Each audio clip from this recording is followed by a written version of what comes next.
Hello and welcome to our live stream. I'm very sorry for the delay. We had again some problems with the sound, so we had to try to do something about it. But welcome, nice that you are here now. And today I am going to do this Springbok dragon puzzle, which is called Dragon Heart. And this is a very kind gift from Rick from United States. So thank you very much, Rick. Rick the Dragon Gifter. Yeah. And this is very exciting, of course. This will be my second Springbok. We already did this one that Rick also gave us. Thank you, Rick. And yeah. This will now be 500 pieces, and I think it looks a bit tricky. And while I am puzzling this, Jan will read some stories about dragons, which is also very exciting. Dragons. Hello, Inna, welcome. Good evening, one and all. Yeah. So I believe this will be a really nice evening. Are you sure? Yeah. How so? Dragons are always cool. They're usually quite warm. Yeah, you're right. I've already started. Yes, of course. Hello, Cora. Welcome. Welcome. Yay. I'm not going to try to be super speedy with this Springbok puzzle. Why? Because I think it looks quite tricky. There are these dragon eggs around the edges, but they kind of repeat. There are many same eggs, and I don't know. Hello, Jan, welcome. Hello? And I'm sure my head will just get so confused with all those dragon eggs. And yeah, there are these circles. I'm also trying to look at this image myself. But these wings might be quite nice. There's a little bit of gradient. And maybe this blue background would be quite easy to notice. But yeah, I don't even know if I can do the edge first. What edge? It's round. Yeah. But let's see how the pieces look. Yeah, we can actually see right away.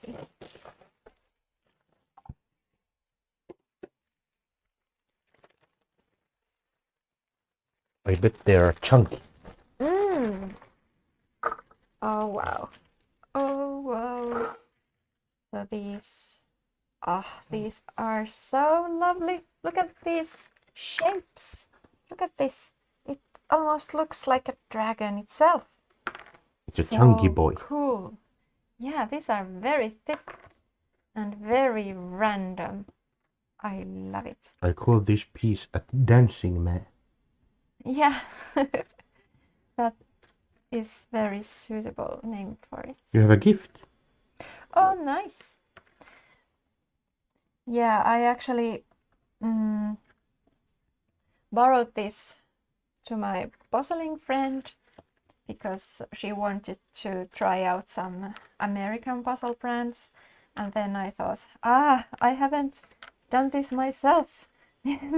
Maybe I have to do it also. So yeah, I got this in July.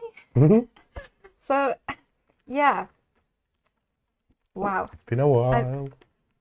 I've been waiting for the right moment, but now that my friend got to do this before me, I was like, I want to do this as well. So let's do it. Let's do the puzzle. So yeah, while I am doing this, Jan will read us something, some old tales about dragons. I will read the weather forecast for a week Oh, in Zimbabwe. I love it that you can also see the image, at least for a little while. I don't know how we will fit in here. But You yeah. and the dragon. And I'm not trying to speed puzzle this. Are you trying to slow puzzle? Yeah, we'll see how long it will take. Well, of course, I think I will try to do this in like under 2 hours. So let's see if I can do it. Hello, Patricia and Katarina. Hello, welcome. Have you done any Springbok puzzles yourself? Or any dragon puzzles that you would recommend? Or Hello, Thomas. hello, Thomas, welcome.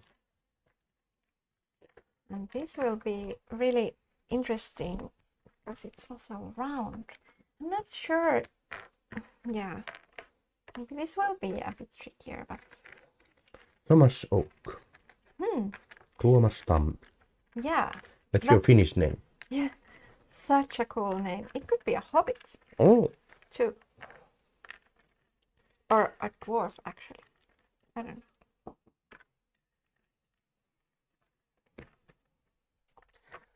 know.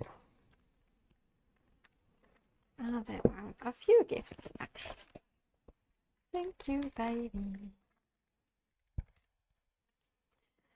So there are these egg pieces, so I think I might try to start with those. You might egg.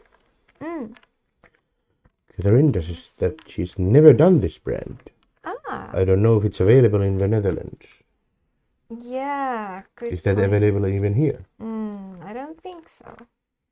So it was very, very kind from Rick to send these Springbok puzzles here. So we can try these. How? Puzzle cultural exchange. Yeah, I really wish we could send some Finnish brands too, but We have nice images, but the brands are not that great. But maybe we will find some good brands. Thomas says, I have never done a Springbok. People say they are very good quality. Yeah, I really love these shapes. They are very unique, and also I love the thickness of the pieces. Yes, they are very nice to fondle. Yeah, absolutely. Is this shinier than usual? Could be. These are not necessarily matte pieces. I think these were also similar shine.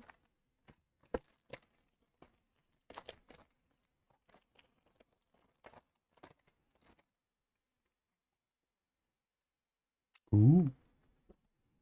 Yeah, I think it's very similar.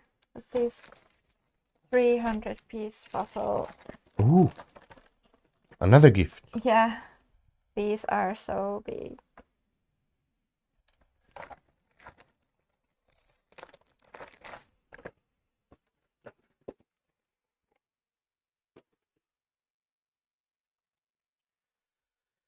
Ooh. I have a big book of dragons here. You can show it here. I'm not showing it, I'm reading it.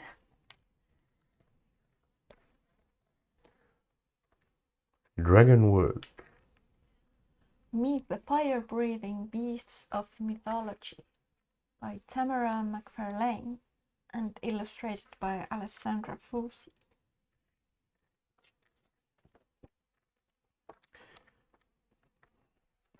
Ooh. I borrowed it from the library, of course. Ooh. It's a good thing that you didn't steal it from a grandma. Yeah. I vaguely remember that I had acquired a book like that to the library. How do you say that? Storverb. I don't know. Store worm? Yeah, I'm Swedishing it up by mistake. Okay. Storworm. Is there an image? No, Yes, there is. I don't want to show it. Very good to show this image. There it is. Looks pretty wild, don't you think? It's right about to lick someone. Maybe something more too.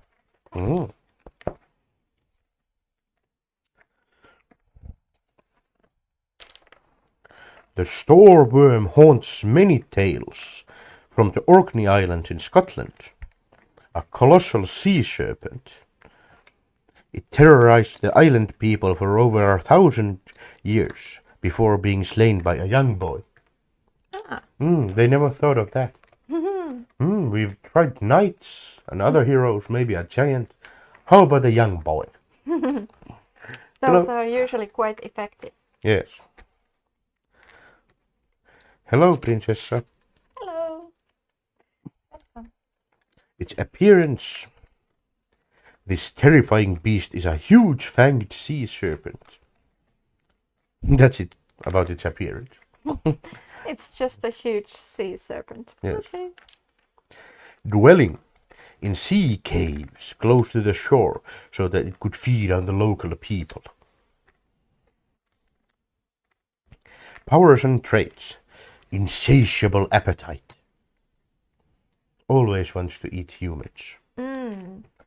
I wonder if somebody drowned in the sea, maybe they just said that, oh yeah, it was eaten by store worm. Yes. It's a good excuse if you want to kill someone. Maybe it is store worm, because store means a shop. Yeah, but and store in Swedish means big.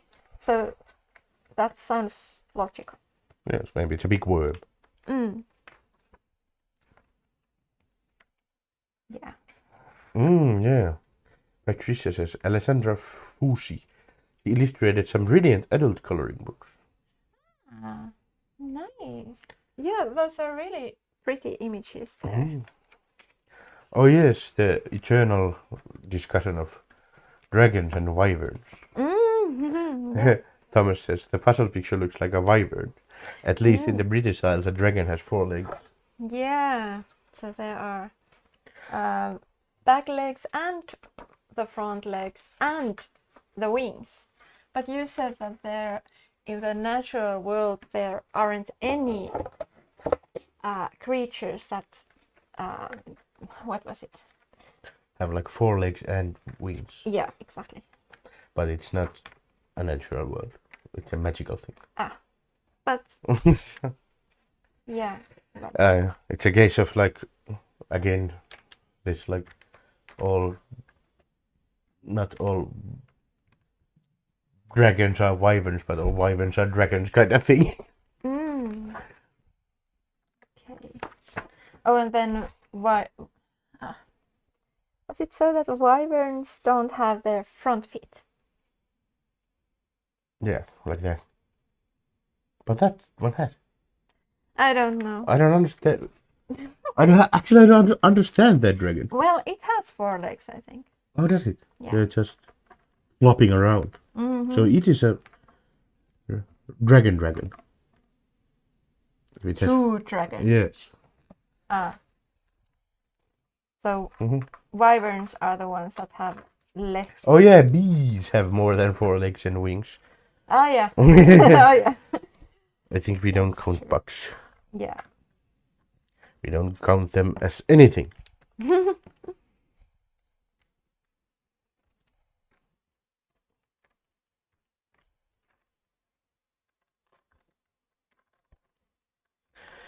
Bees. Why would you make me read this? Oh, this features in the story. Yeah, the sour worm. We have to make up how I say it. Yeah, maybe we have to Is it make store a or decision. is it stor eller store? If it's stor Yeah. worm Storworm. or stor. Let's say stor. I thought I said that. I tried to anglicize it, but Mm. yeah. Mm.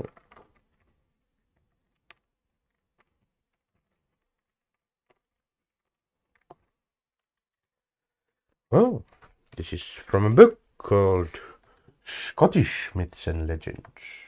It's a bit shiny. I bought it while I was in Scotland in 2004, I think. And I was very, very interested in all things mythology. So I, of course, had to buy all the Celtic Lore. Yeah, I bought also these Celtic fairy tales. This is huge.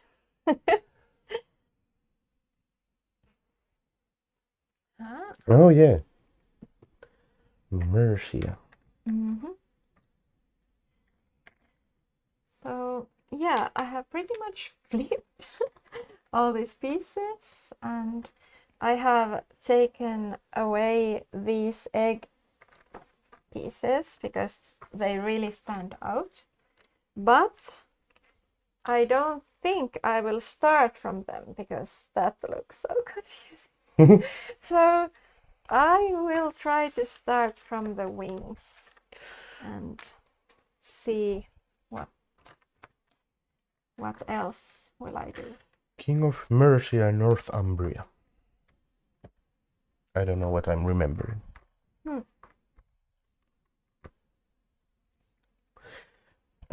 Sorry, I have to strip. I'm very hot. Oh, okay.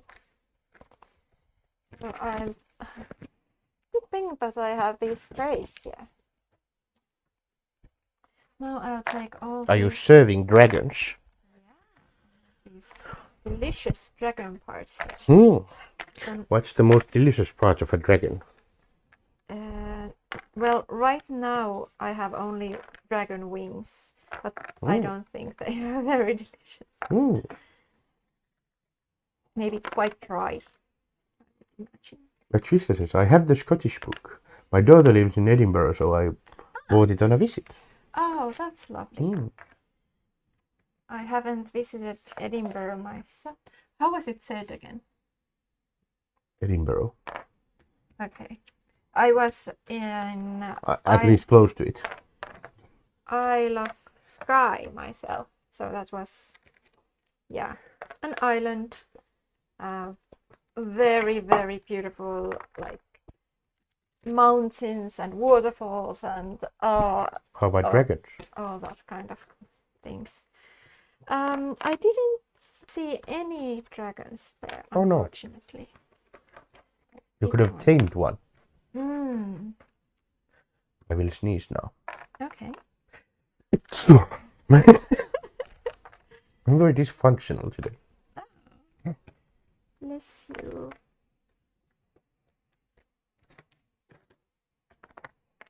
You wanna hear a story? Yeah. Of myth and legend? Yes, please.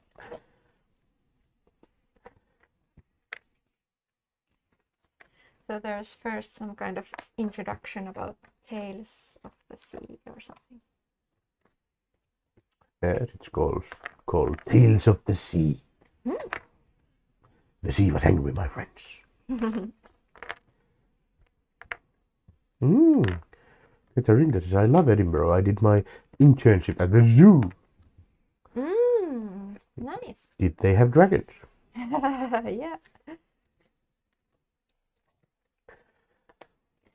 Throughout history, many of the people of Scotland have made their living from the sea.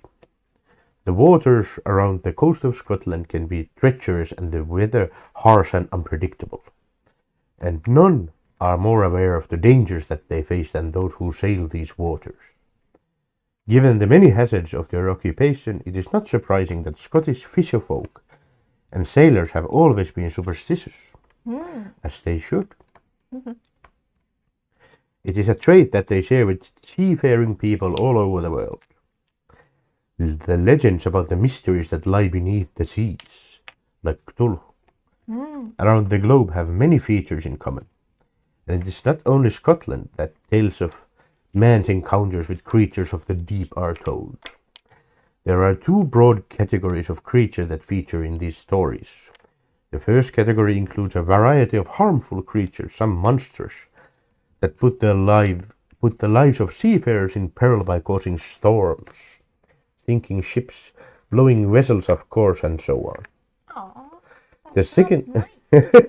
not a nice monster. Oh no! Naughty monsters.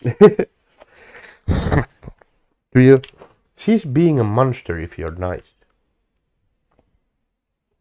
Doesn't monster imply you being monstrous?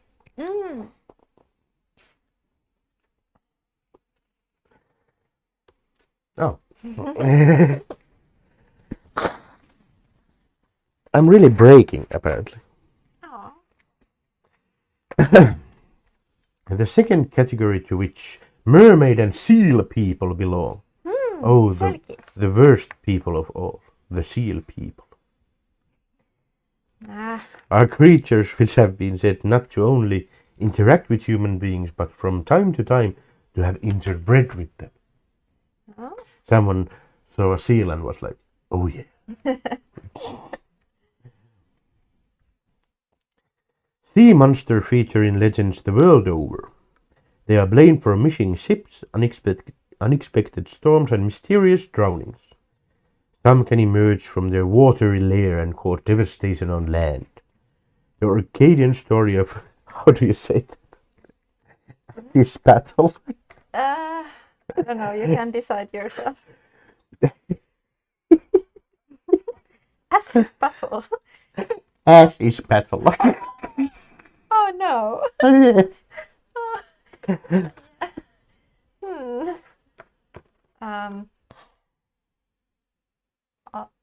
Assis puzzle. Assis battles.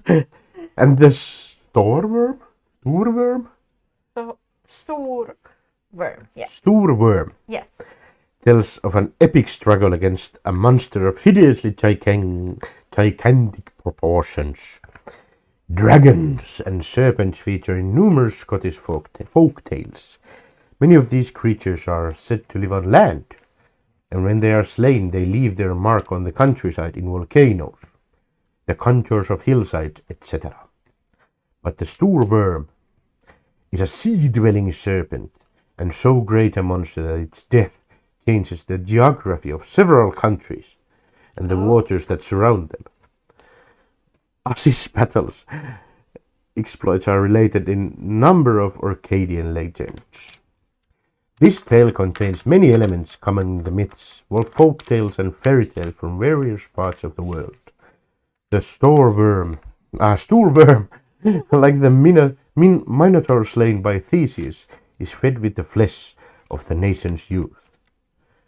It's his name. That ass battle. Yeah. Oh no! Should we make up some kind of nickname? Battle. Paddle, yeah. It's better than ass battle. True. The young hero Paddle has much in common with Cinderella. Dirty and unkempt, he lives in a life of drudgery, sorely mistreated by his family. In slaying the Storworm, he is transformed from hapless wretch to noble hero, savior of a princess and a kingdom. The tale ends predictably with the hero marrying the fair princess. Many people will think of the mermaid as a fabulous creature formed by the imagination of Hans Andersen? It says Hans Andersen. Uh-huh. Andersen, whose story of the Little Mermaid is widely known. But in times gone by, mermaids were believed to be real. The human head and torso and a fish tail, mer people, and in particular mermaid, were allegedly sighted at various coastal sites around Scotland on numerous occasions over many years. In Scandinavia, belief in mermaids took hold a very long time ago. And in Scotland too, stories of the merfolk date back over centuries. Die. Huh? Many a fisherman has allegedly fallen for the charms of one of these fabulous creatures, and few of their stories have happy endings. Oh no, really? They just sat on a rock and said, "Hey, come here." The seal folk, silkies or selkies, as they are known in Scotland, resemble ordinary seals while in the water and change into human form when they come ashore and shed their skins. It was widely believed not only in Scotland but also in Ireland and Scandinavia that seals were in fact humans who had been put under a spell. Most of the time it was said these people were condemned to live as seals. That is a cruel fate. Yeah, but I have to say that when I was in Scotland, I was in elementary school, and they actually had drawn images of selkies. Like, they were on the wall. It was so cool. Like, we are in Scotland, and they actually have drawn selkies on the wall. It had been some kind of assignment. Well, there's all kinds of Kalevala things in the library too. Yeah. A little So it bit. figures. A little bit. Evening, Richard. And I think they don't have a selkie day. I think it was very nice coincidence. Oh, I bet they have. There's a day for everything. True. Mm. Good evening, Richard. Welcome. Most of the time it was said these people were condemned to live as seals, but from time to time they could change back into human form. In Scotland and Ireland, these seal people were believed to have the power of changing into human form when they came on the land and shed their skins. If their skins were stolen from them, they could not return to the sea, but had to live as humans. Oh no! Many children were allegedly born out of unions between humans and seal folk. People really thought seals were really cute.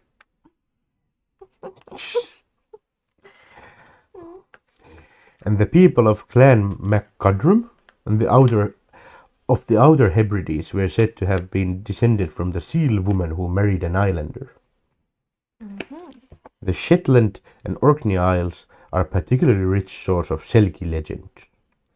The story of the crofter and the seal woman is of uncertain origin and has a number of slightly different versions. One version of the story comes from Shetland, another from Orkney. Other versions place the story on the Scottish mainland or on other islands. As so often happens with tales of this sort, it has also blended with mermaid legend, and very similar stories are told of a fisherman and a mermaid. Wherever the tale was first told, and whether it was first story of mermaids or seal folk, it has found a place in the imaginations of all those who have ever believed in this fabulous creature. That one is for certain.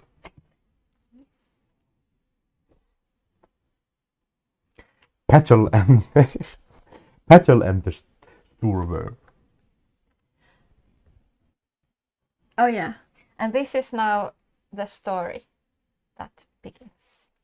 Story of Assis Petal and the stoorworm. The great ass battle.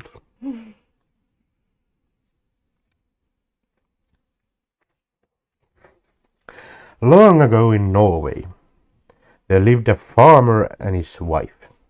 They had 7 sons and a daughter. Of course it was 7. Mm-hmm. The youngest son was called Petal by his older brothers. He had another name, but they never used it. His puzzle. Yes, that should have been the one they never used. Yeah.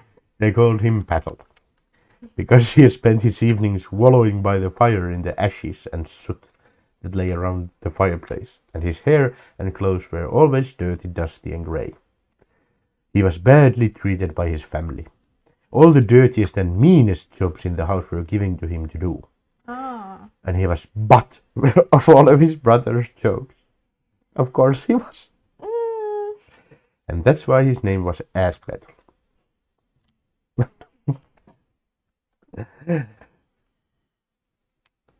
I'm ruining the epicness of this. Yeah.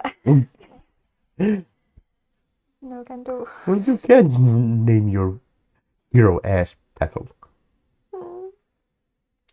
The only member of the family to show any kindness to Petal was his sister, who loved to listen to the wild and wonderful tales that he dreamt up in his head. But as soon as she was old enough, she was sent into service as a maid in the king's household, and Petal was left without a friend. When he tried to tell his brothers the stories that had come into his head, they cursed him for wasting their time and beat him for lying.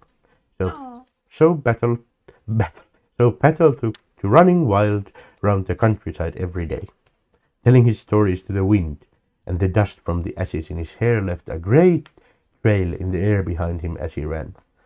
He sounds a bit insane.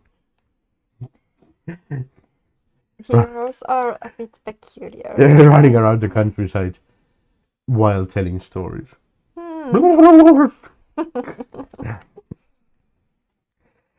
Far out in the waters of the sea around Norway, there lived a great sea serpent, which was believed to be the most terrible creature of its kind.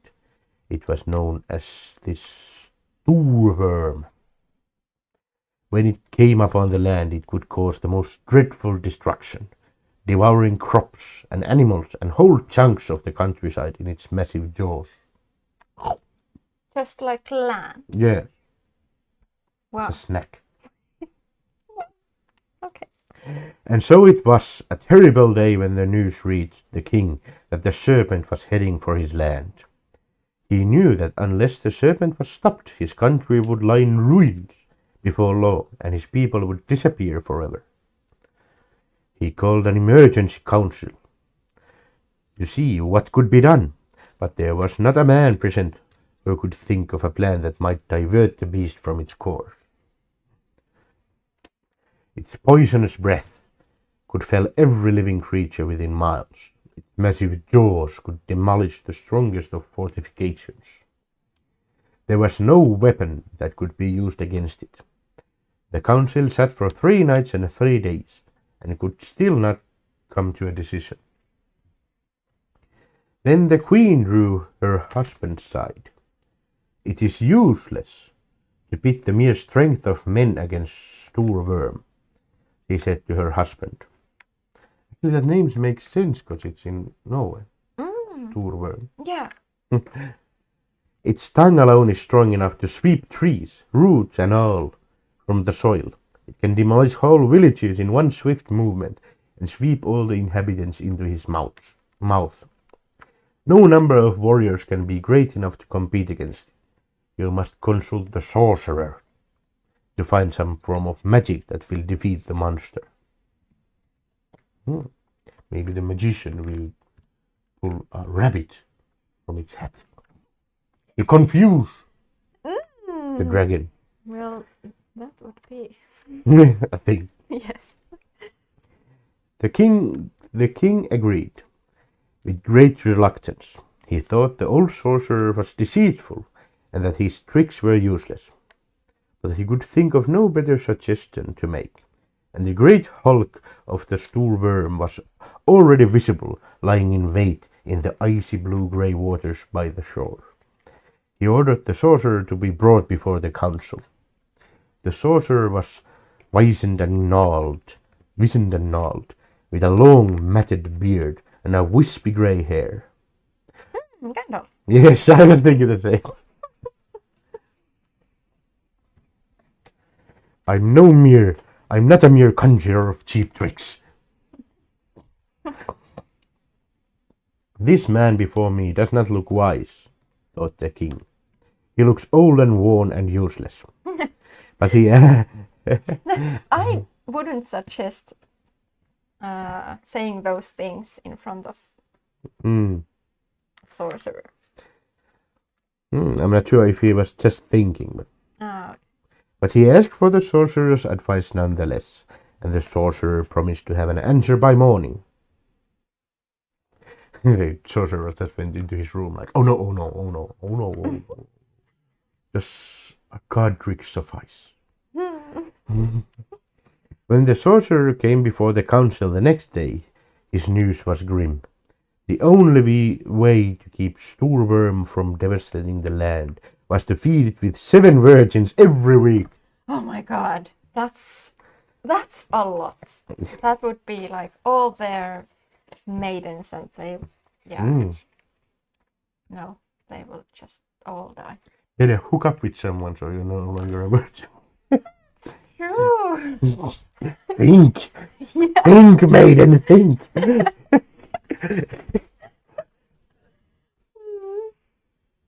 You just run. Run to the next village. Jens! Jens! We must do it now! What? I mean, yes, but why? Why now? Because of a dragon. Good enough.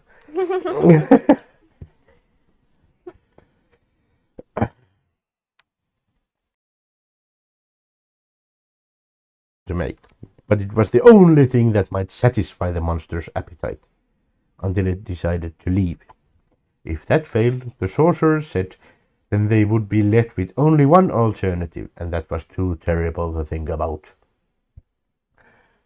And what would that be? Yeah. And so it was agreed. Yes. That once a week, on a day designated by the king's council, 7 virgins would be taken to the rocks by the shore and left to the mercies of the Storworm. The screams of the first 7 sacrifices, as they waited for the tongue of the Storworm to sweep them into its mouth, almost tore the hearts out of those who could hear. Wow. I like that it used its tongue. Like some really big lizard. Yeah, he is. Yeah.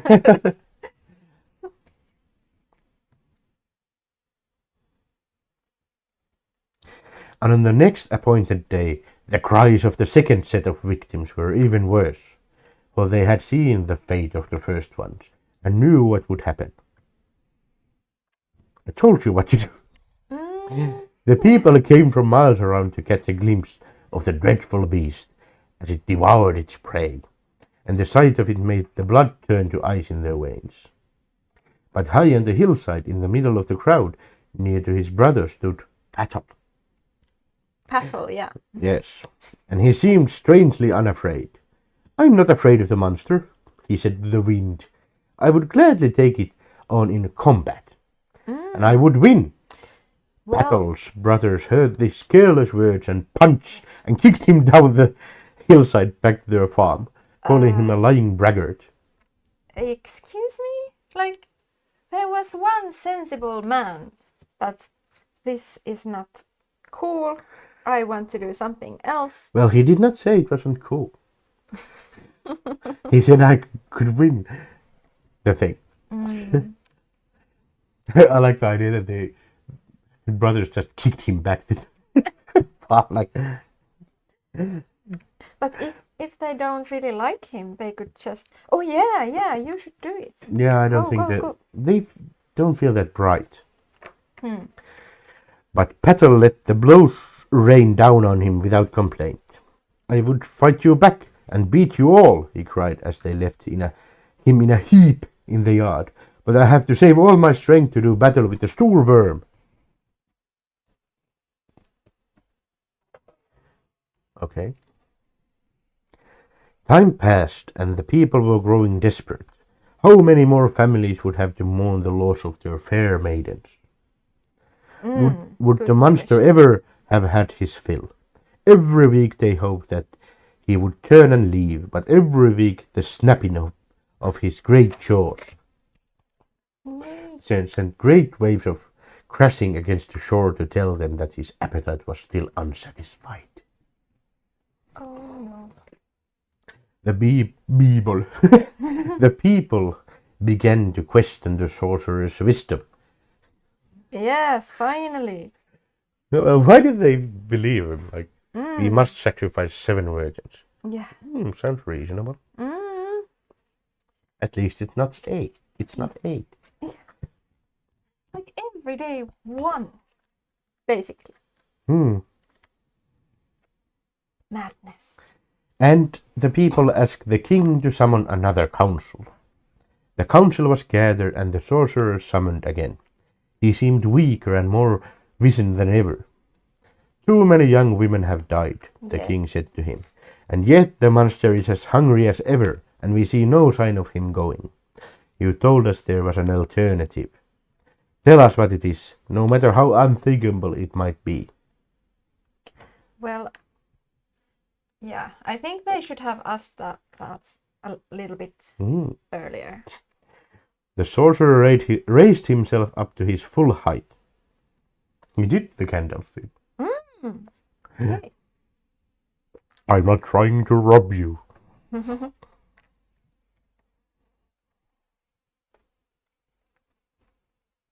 If the monster is not satisfied with the fairest of citizens of his kingdom, he said, then it is with great sorrow that I must declare that it has an appetite for more royal blood. The king's daughter must be given in sacrifice, or we will see our land devoured acre by the Storworm. Why not the king? Yeah. What is this? They always like the girls. Yeah, what is that? The king rose from his seat, tears in his eyes, and addressed the council. This is a cruel decision to ask me to make, he said, for as anyone knows, there is no one whom I hold more dear in all the world than my beautiful daughter. But I know that it is my duty as a king to do whatever must be done to save my kingdom and the lives of my people, and therefore, if this be the choice of the council, I give my consent for her to be fed to the monster. Oh my god. But just think about it.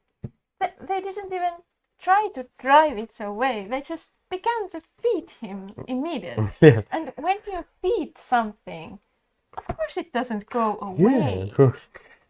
What They is didn't have- this logic? They didn't even ask him, like, hey, Yeah. go away. Yeah. Yeah. He might have said, oh, okay, sorry. You have any maidens? No. Oh, okay. Yeah. No, don't come back. Okay. Rude. Yeah, that would be good.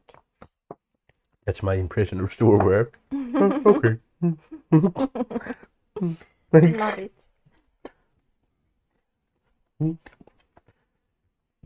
This is getting quite monotonous, this virgin thing.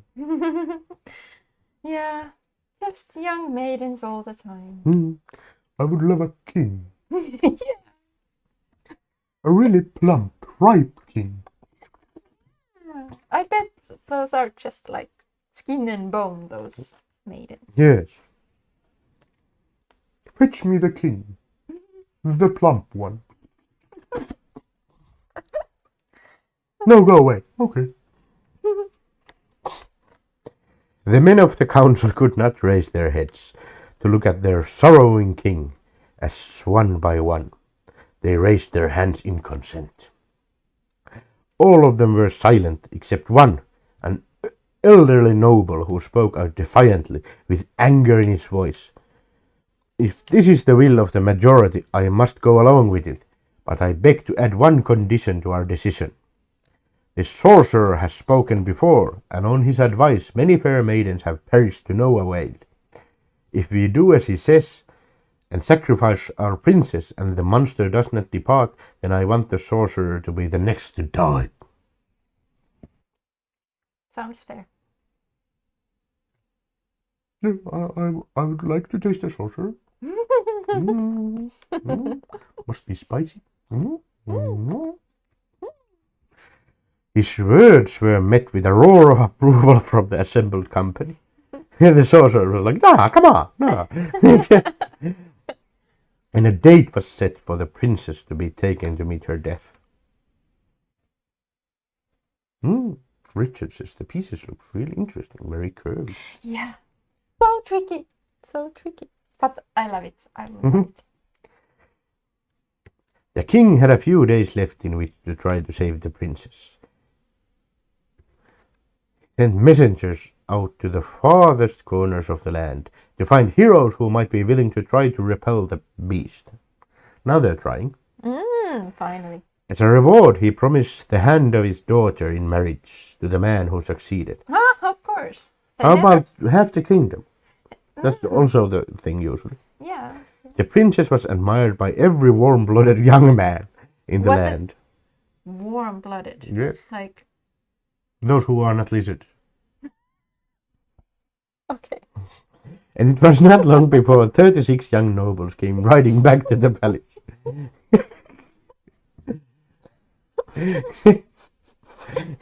What? Those are not lizards. Well, it was quite self-explanatory. Yeah. I just didn't. I wasn't sure if I heard correctly. That's Not why, cold-blooded, but warm-blooded. yes, that's why I phrased it differently. Good. And it was not long before those who are not lizards came riding back. Well, those who were not lizards were eager to accept the challenge, but none of them had laid eyes on the stoolworm yet, and as soon as they did, 2/3 of them quailed at first sight and retreated. Maybe they were like, someone described it, like, no, it's a dragon. Yeah, sea dragon. You know, one of those. Yeah, how big is it? It's not the biggest. It is big, you know, but it can be dealt with. And you'll be fine, you'll be fine. Go look at it. And then with the rides there and like, hell no. And then turns around like, Yeah. there's no maiden in this world worth that. And the remaining 12, of course 12, took shelter in the palace, trying in vain to summon the courage to confront the beast a second time. The king gave them supper, but sat in the shadows and wept while they ate. King went all emo. I shall sit in the shadows and cry. Oh no! You go ahead and have a nice supper. I'll be sad here. For he knew that they would fail.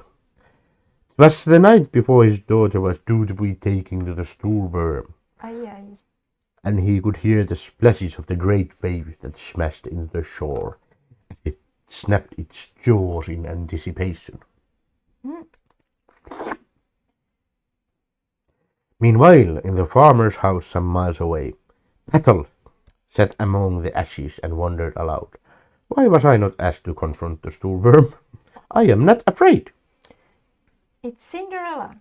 His brothers laughed contemptuously and kicked him again. that's so casual, the violence. Like, when and there's like six of them. They all kick him. Oh gosh. Poor guy. When the 12 remaining suitors had drunk their fill, they slunk off to bed. The old king sat down in the shadowy hall. Only Kimperlin, champion of all his warriors, remained to keep him company. At least the king rose from his chair and went and lifted a great sword from the wall. It was the sword which he had led his people to victory in battle countless times. When he was young and in his prime, it was called sword of shadow and flame. Oh, cool. No, it wasn't. I just made it up. Oh, but it was really cool. Nice.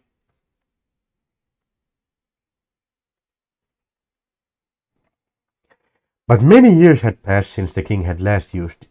He was now worn down with sorrow and care, and had lost the vigor of his youth. Kempelen at once understood what the king was thinking, but he could see all too plainly that the sword was too heavy for his master now. You cannot think of taking on the Storworm, he said to the king. Why, even I, the strongest of your warriors, dare not attempt it. I can see how your hands are stiff around the hilt of your sword. Your grip is feeble, and your wrists are crackling with the weight of it. You will not be able to raise it against the beast. Come on. You should be... You don't have to be an asshole about it. Yeah. I can't even lift your sword. Weak. That's not fair. But maybe he didn't want to lose his king. Could be.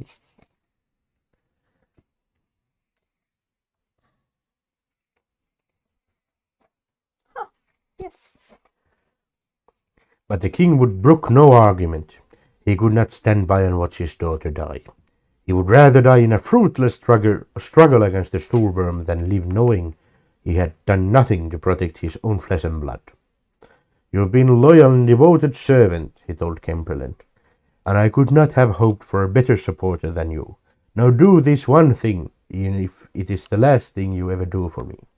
Go down to the shore and prepare my boat. Then stay and guard her at the ready. I shall come at first light. With a heavy heart, Kempelen went to do the king's bidding, while his master closed his eyes and rested, preparing for the morning, and he faced certain death, for death and glory. In the farmer's house, Patel woke from a restless doze and sat up. He could hear his mother and father whispering to each other in the corner of the room. They knew that the princess was due to meet her doom the next day, and like many other people who lived in the area, were making plans to travel down to the edge of the sea, where the monster lay sleeping, so that they could watch the spectacle. You know, they're eating the princess today. You want to go and watch? That's crazy. It's like the same level of excitement like fireworks nowadays. Like, want to go watch the fireworks? Let's see the princess get eaten by a monster from the deeps. No, why not? Sounds like fun. Yes. I will take you on my horse, said the farmer, and we will get there before anyone else. The farmer's horse was the envy of all around, for when he instructed it, it could run faster than any other horse in the district. All the farmer's sons except Patel had ridden the horse, but it would only run its fastest for their father. If you really loved me, the farmer's wife replied, then you would tell me how you get your horse to run so fast. What? Then I would be proud to sit in front of you on the saddle, wearing my finest clothes and with my hair tied up like a princess. Some weird flirting. The farmer hesitated, but his wife wheedled and cajoled and whispered loving words in his ear. Oh, she's doing the woman thing. And he gave in to her charms. Over in the fireplace, curled up in a pile of ashes, Patel kept his eyes tightly shut and listened. When I want my horse to pick up speed, I give him one gentle tap on his haunchers with my foot, said the farmer. He nudged her gently, making her laugh. Yes, yes, she whispered. Go on. And then when I want him to go faster, I give him two gentle taps, just like this, said the farmer, and he nudged her twice this time. I know, said his wife. But what do you do to make him run like the wind? That's what I really want to know. The farmer took a dried goose's windpipe from his pocket and showed it to his wife. The farmer had a goose's windpipe. Oh, like as in the bird. from neck. Yes, Ah, wow. in his pants. And showed it to his wife. I blow on this, he said, and I hold on for dear life, for as soon as the horse hears it, he kicks up his heels and gallops faster than the wildest winds of winter, which has not yet been released.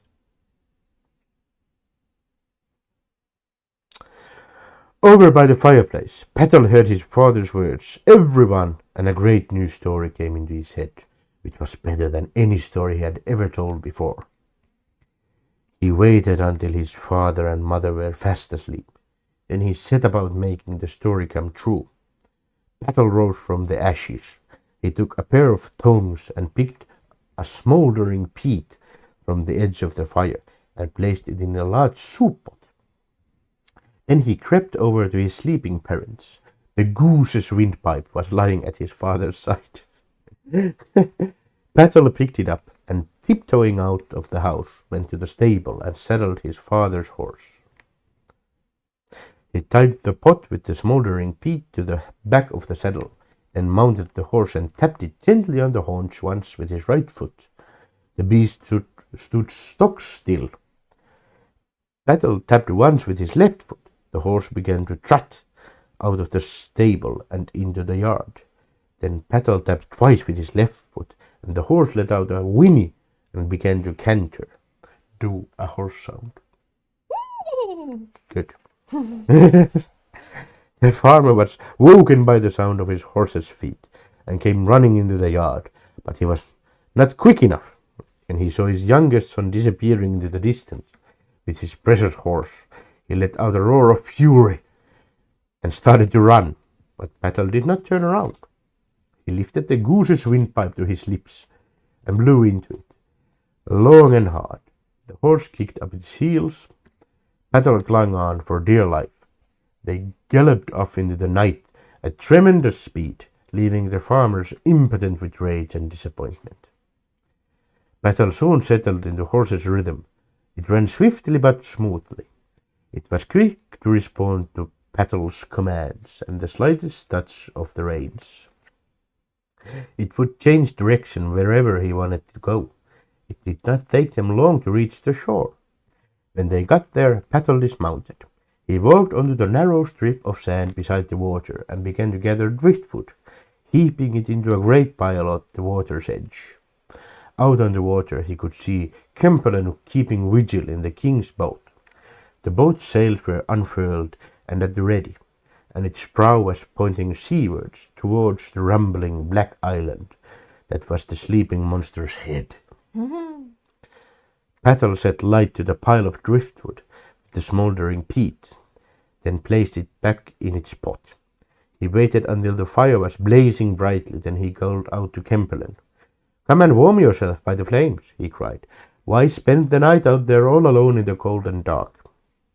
Kempelen watched the dancing flame of Petal's bonfire with envy, but he would not desert his post. This is the last thing I can do for my master the king, he replied, and I will not disobey him and leave the vessel unguarded. Very well, said Petal, pretending that it did not matter. But Petal knew that every man has a weakness. And he suspected he might know what Kempelen's weakness was. He sat quietly for a moment or two, looking out to sea patiently. Then he rose and took up a stick, poking gently at the sand around the bonfire.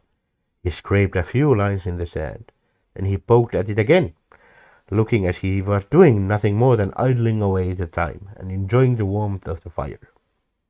After a few moments he stopped, and then he poked the sand and shouted and poked the sand again, bending over and exclaiming as if he had found something. Gold! He cried out. Would you believe it? There's a pile of golden coins right here, beneath the point of my stick. Within moments, Kempelen turned the king's boat and was making for the shore. As soon as the boat reached shallow water, he jumped forward, dived from the prow onto the sand and began scraping the sand beside the fire. Petal did not waste a second. He took the pot with the smouldering peat and leapt on board the boat and raised the sails. Then, taking the helm, he steered it back out to sea towards the Stewworm's great head. Dawn was breaking as Petal drew close to the great hump in the water. Back on shore, the king and a crowd of watchers were drawing near the water's edge, and when the king reached the beach, he did not find his faithful Kempelen waiting for him in the boat. Instead, he found the greedy servant scraping a great hole in the sand with a stick, while the royal vessel headed out in the deep water, with an ashen-haired stranger at the helm. Petal maneuvered the king's boat alongside the Stewworm's mouth. There's a mouth. Good, well done. He remained determined and unafraid. He let down the sails and waited. The sun came up, and the Stewworm woke, opening its jaws in a great wide groaning yawn. The sea all around it surged and bubbled as it yawned.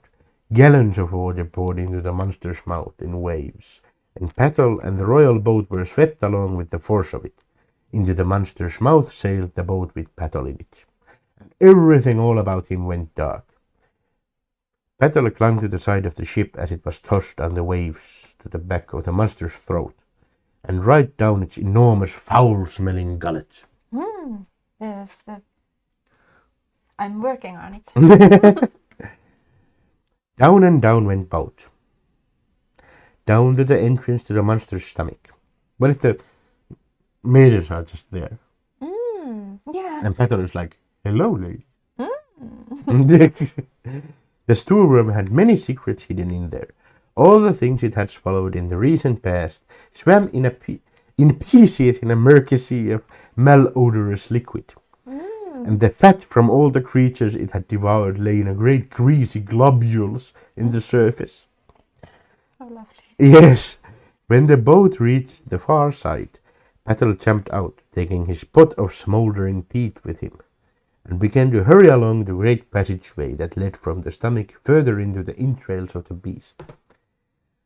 Petal moved on through the dark recesses of the creature's gigantic innards, on and on through the stinking murk until he found where the liver was. He could smell the fat, and the monster's bile made the darkness glow eerily yellow. Petal stopped and took the smouldering peat from its pot. He blew on it to bring the flames to life, then set it against the piece of fat by the Stewworm's liver, and blew again, until a bright orange glow told him that the fire had taken. Then he turned back, and with all speed headed back to the way he had come. I wonder, how well does a liver get, fired up? It was the fat. Okay. Also, I lost my place. Oh I have now brought shame upon my family.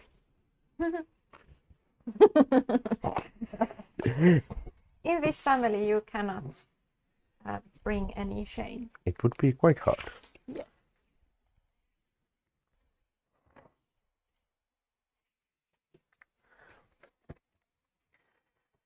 The monster let out a deafening roar of pain as he felt the fire take hold in his liver.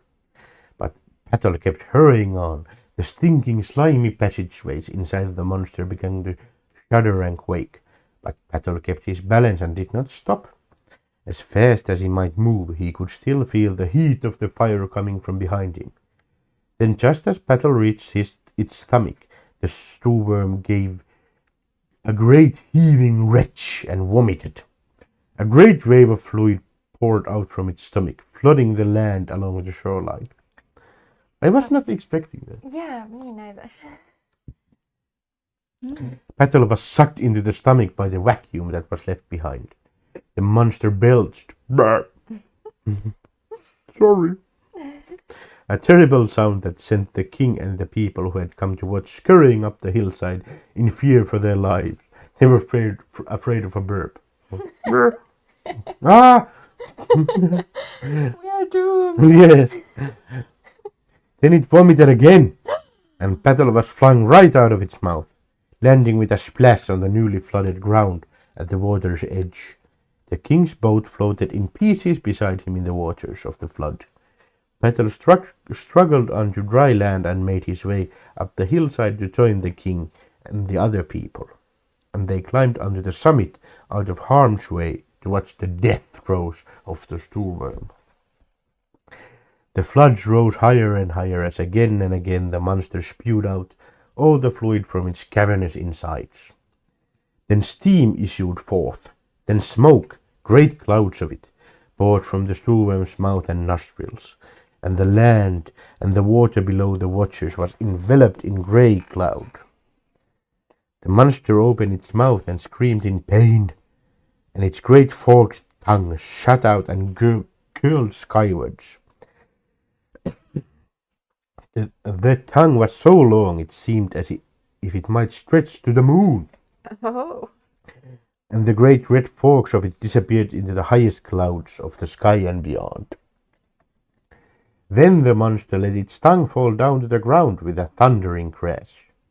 The land beneath it shattered and divided, and the sea water flowed in from both sides. Wait, it just let its tongue to what? Fall down Fall to down. the ground with a thundering crash. It's dying.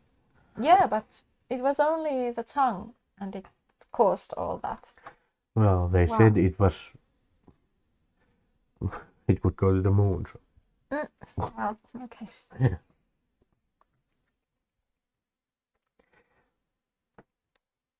But it's just also so funny. I have never heard any description of a tongue causing such It's divided to two segments of land, like... It's usually a tail or something. Yeah. Marvelous. And that is how the sea came to separate Denmark from Norway and Sweden. That's how we know. Yes. Great. Then the monster, because there's a sea dragon's tongue there. Sure. Then the monster raised its head higher than the clouds and shook it once, twice, 3 times. All the teeth in its head fell out with force of the shaking and scattered in the seas all around. One set of teeth formed the Orkney Isles, another formed Shetland, and a third the Faroes. Färöarna. The monster's head fell back into the sea with almighty splash. And its final agonies, the great beast curled itself round and round into a coil. The body of the dead Stoorworm formed Iceland. And the fires that still smouldered deep within its belly heat the volcanoes and bubbling springs that can be found there. Ah, that's why they have volcanoes. Yes. Now we know. The king organized a great celebration in honor of Petal's bravery and offered the young hero the hand of his precious daughter in marriage. Petal had saved the princess's life after all, and had spared the whole of the land from a terrible fate. But those young maidens, they were still They're dead. gone already. What? What? They're gone, those maidens. Yeah, also.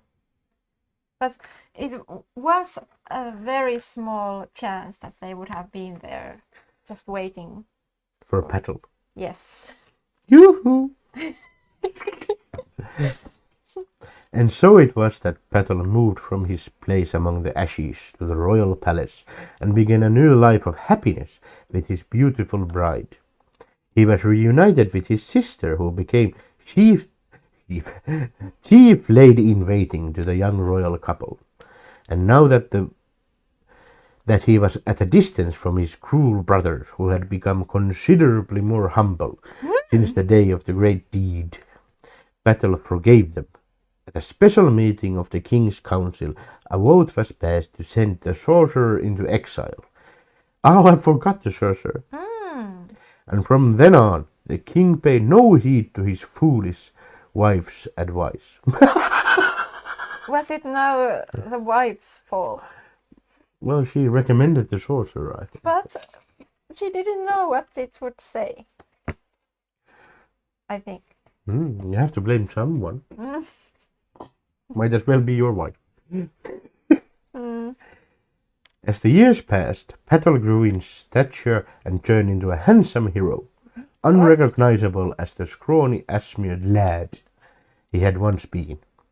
He still loved to invent stories, and in his wife he found an eager audience. As the two of them lay in bed together at night, the princess would lean her head on Petal's shoulder and listen to his soft voice bring the monsters, giants, and heroic deeds in his imagination to life. He had found happiness at last, and it was well deserved.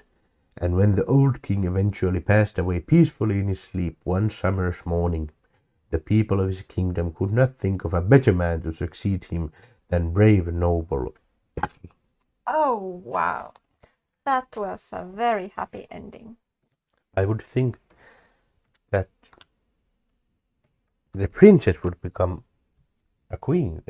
I'm not sure of their successors. Yeah. Why king at all? That's a bit weird. Well, they have different succession thingsies. Right.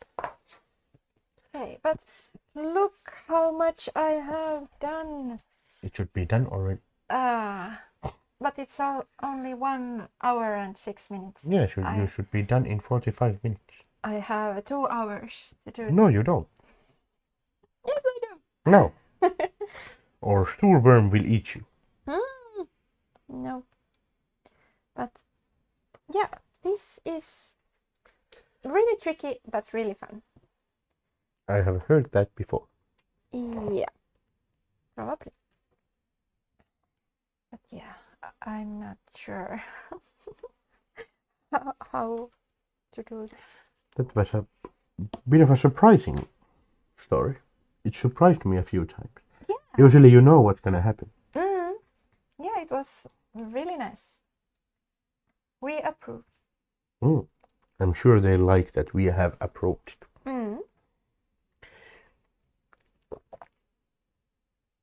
Oh, look at this. I will not.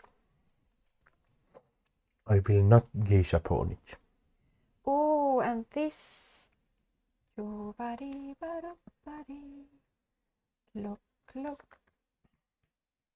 And then I have also the other wing. Are you chopping now? Yeah, look at this.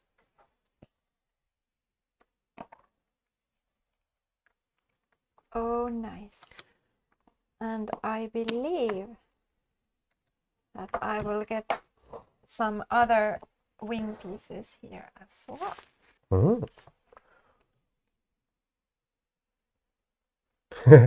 Thomas says we came for the jigsaw and stayed for the story. Now you know if a sea dragon threatens your town, you know what to do. Yes. First, try the virgins. If that doesn't work, Like, how can it be the first thing to try? yeah, there's nothing before that. Yeah, nothing. Not like You shoo. You start with virgins and go from there. There's no other. Summon the sorcerer. What shall we do? Virgins. Ah, of course. How many? 7. Okay. It's mad.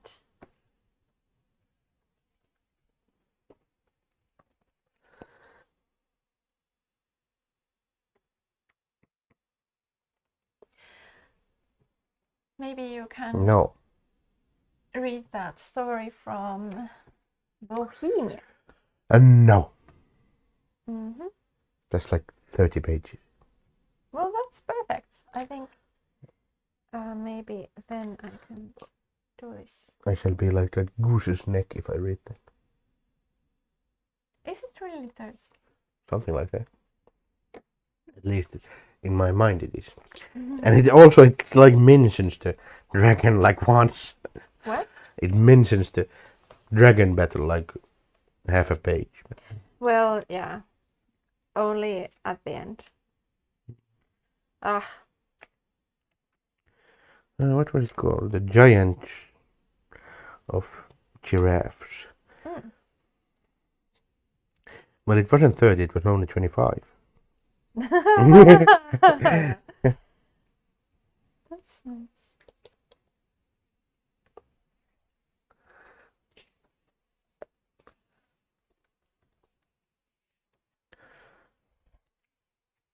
Yeah, we noticed too. Thomas, the most universal thing appearing in stories all around the world is that numbers in stories are either 3 or 7. Yep. At Or least 12. at least in Western world, it's usually 3 or 7. Yeah. Then it gets really fun if it's 12 and everything happens 12 times. Yeah. Yeah, like, oh no. Oh no.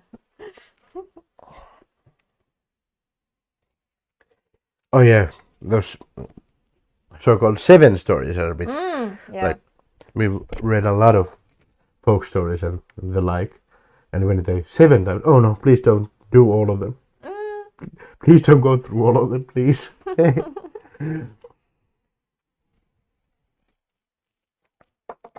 And you do get the feeling that they've shortened it sometimes Ah. because they kind of go through a few, like, couple of them, and then the narrator says like, and the rest of them, or something, and maybe it just changed at some point. It was originally 7, and they go through all of them, but some translator was like, yeah, no, no one's going to read this. This is nonsense. It's almost actually worse if they do 3, because it's usually when they do it. With 7, you have hope that they don't usually do the whole 7 thing. Yeah, yeah. That's great. They actually should just put in all the stories like, there were 7 things, and they did the 7th thing. And And then move on. Yeah. I'm half tempted to read this one. Is it any good? Have you read it? Nope, not at all. We can always abort it if it's super dull.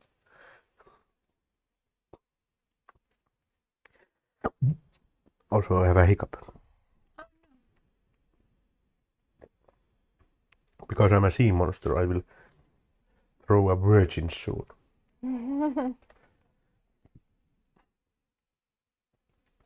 Why did you choose the story after there was a yarn? What? There's a yarn before this story. Oh. Yarn led her by the hand in the king's chamber and waited for a word of praise or recognition from his royal master. There's a yarn. Nice. Of course, because this is called Fairy Tales from Bohemia. And they do like my name in Czechia. I don't know what they want to be called these days. Czech Republic or Czechia. Huh.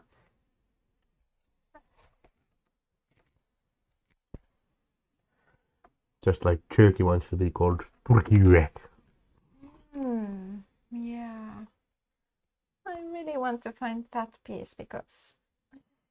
Well, put that there. No. Or that, the one in your hand. It's actually it is. It is that. Put it there. It is. It is.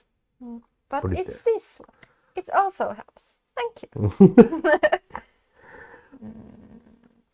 No. I often help by being useless. Should we ask the people if I read more? Well, you should read something. Why? Am I boring? I don't... Well...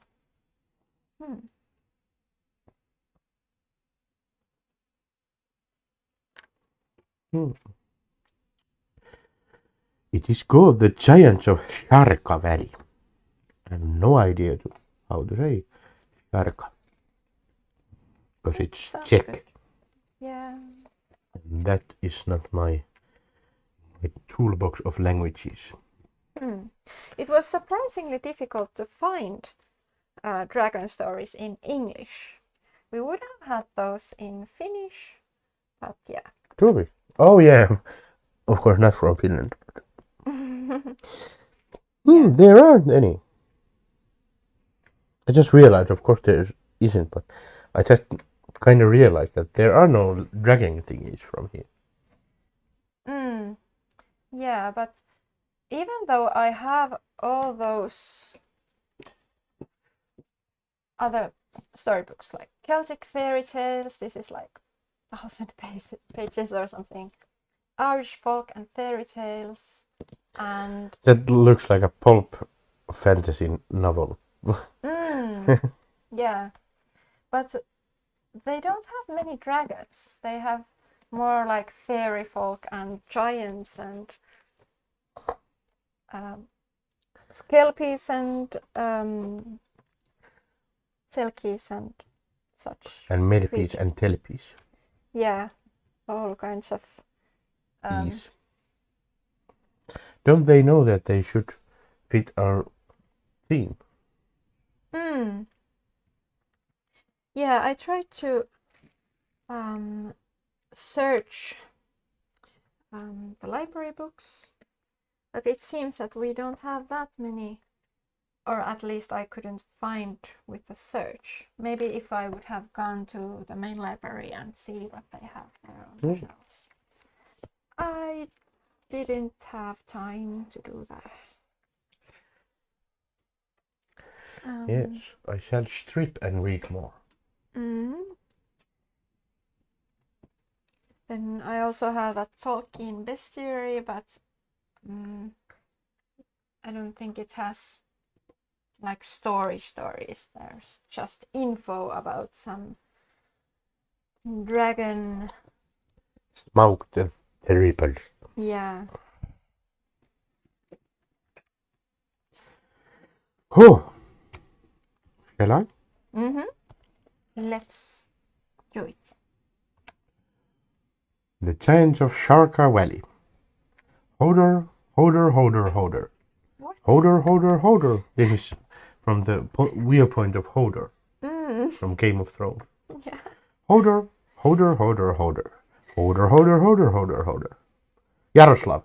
Hodor, Hodor, Hodor. What's happening there?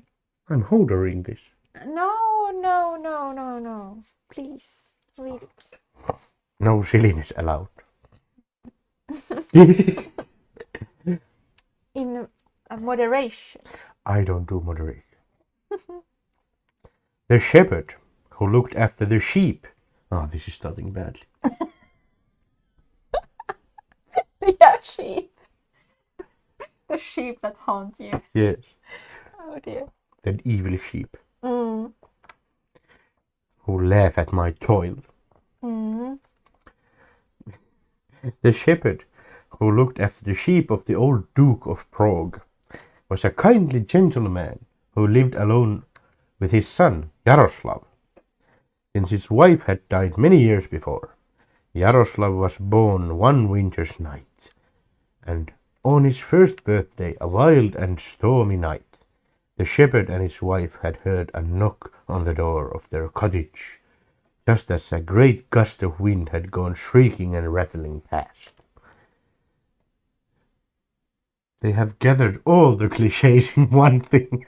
Yeah, sounds great. Well, I bet they weren't then. Opening the door, they had found a pilgrim who asked for shelter for the night. They gladly took him in, and while the wife was preparing a meal for him, the stranger went and stood by the cradle, looking down at the little boy, whose birthday it was.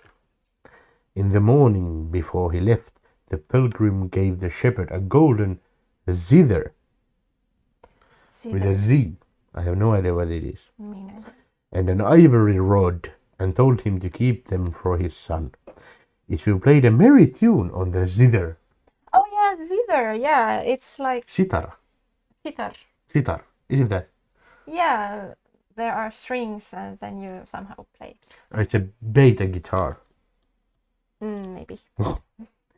He said it would make anyone dance and jump about, Yay! even against his will. I like that. If you played a soft, gentle melody on it, you would win the friendship and affection of whoever heard it. I'm sure this will not be used in this story. The ivory rod was very different. If you were in danger, being attacked by someone much stronger than yourself, you had only to touch him with its knob. That was a sentence. If you were in danger, being attacked by someone much stronger than yourself, you had only to touch him with its knob. And I'm going on. I'm not stopping. And he would fall down dead at your feet. Thus said the pilgrim. Magic knob. If the shepherd's son knew how to use those gifts sensibly and well, he would achieve high honors, and perhaps even a kingdom.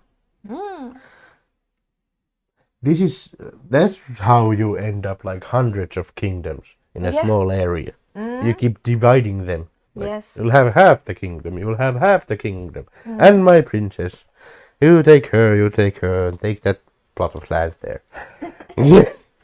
Yeah.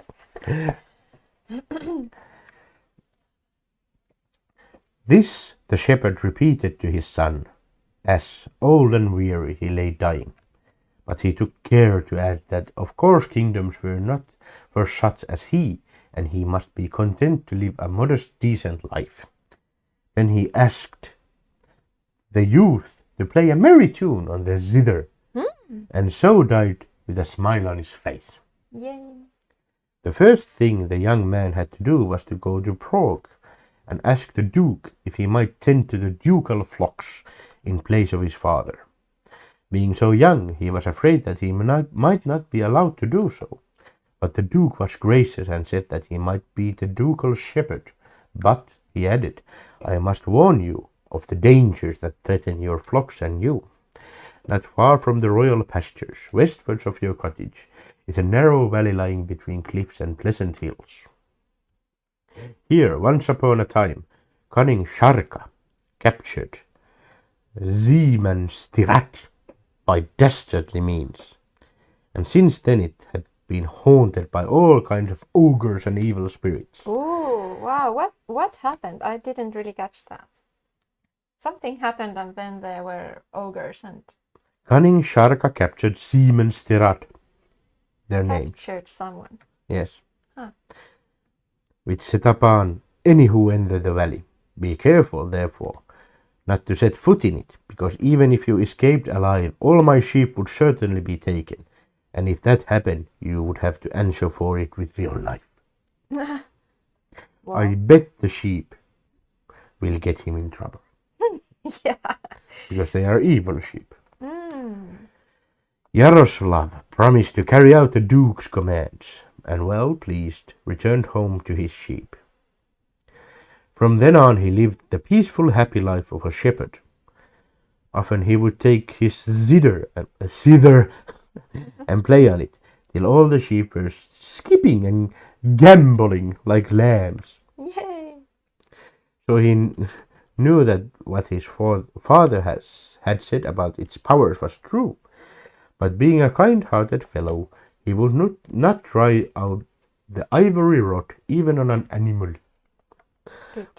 But it's a good thing to not put your ivory rod near the sheep. But was content to assume that it too would do as the pilgrim had said. That winter was a long and a difficult one, and when spring came at last and freed nature from the bonds laid upon it, there was little grass left for the royal sheep to graze. But oh, how green were the hillsides of the forbidden valley! There were rich grazing there for many sheep, and the young shepherd regretted that he was forbidden to take his sheep there. They would have liked it so much. Sure. Don't care about the sheep, Yaroslav. Eat the sheep. What? Kill the sheep, Yaroslav. Do it. What? I'm talking to Yaroslav. Ah, you are talking. Yes. Then one night Yaroslav dreamed that a tall noble lady with a shining helmet on her head, dressed in a long flowing silken gown, over which she wore a breastplate of gleaming steel, came and stood at the side of his bed and said, "You stupid youth! Why do you not follow the prompting of your inner voice and go into the valley, where much good fortune awaits you? Why let the fears of an old man keep you from great honor and fame?" Yeah, why? That's a weird manifestation of Satan himself. Yeah. Then the figure vanished and Yaroslav woke up. All the rest of that night he lay awake thinking of his strange dream, and in the morning when he let the sheep out he drove them in a direction they had never taken before, towards the Forbidden Valley. Ah! As Yaroslav entered the valley, he had his zither slung round his neck, and his satchel lay his ivory rod. His sheep began at once to graze the lush rich pasture, and they had gone far among the blossoming trees, when round the shoulder of a hill came a man, so tall that the shepherd reached no higher than his waist. His skin was black, and his features twisted and ugly. He wore a black cloak that fluttered around his shoulders, and in his right hand he carried a huge ebony cudgel. In a fearful voice the giant called, "You impudent dwarf! How dare you enter my territory? Didn't I forbid all of your hated race to approach my palace? Death shall be your punishment." Saying that, the giant lifted his cudgel aloft and advanced towards Yaroslav, with the obvious intention of knocking his brains out. But Yaroslav... Really? Yeah. Okay, that was a That was little bit modern. surprising. Yeah, modern, yeah. Modern turn of phrase, kind of. Yeah. But Yaroslav just took his zither and began playing a gay dance tune. Gay dance, yay. Yes. Staying alive.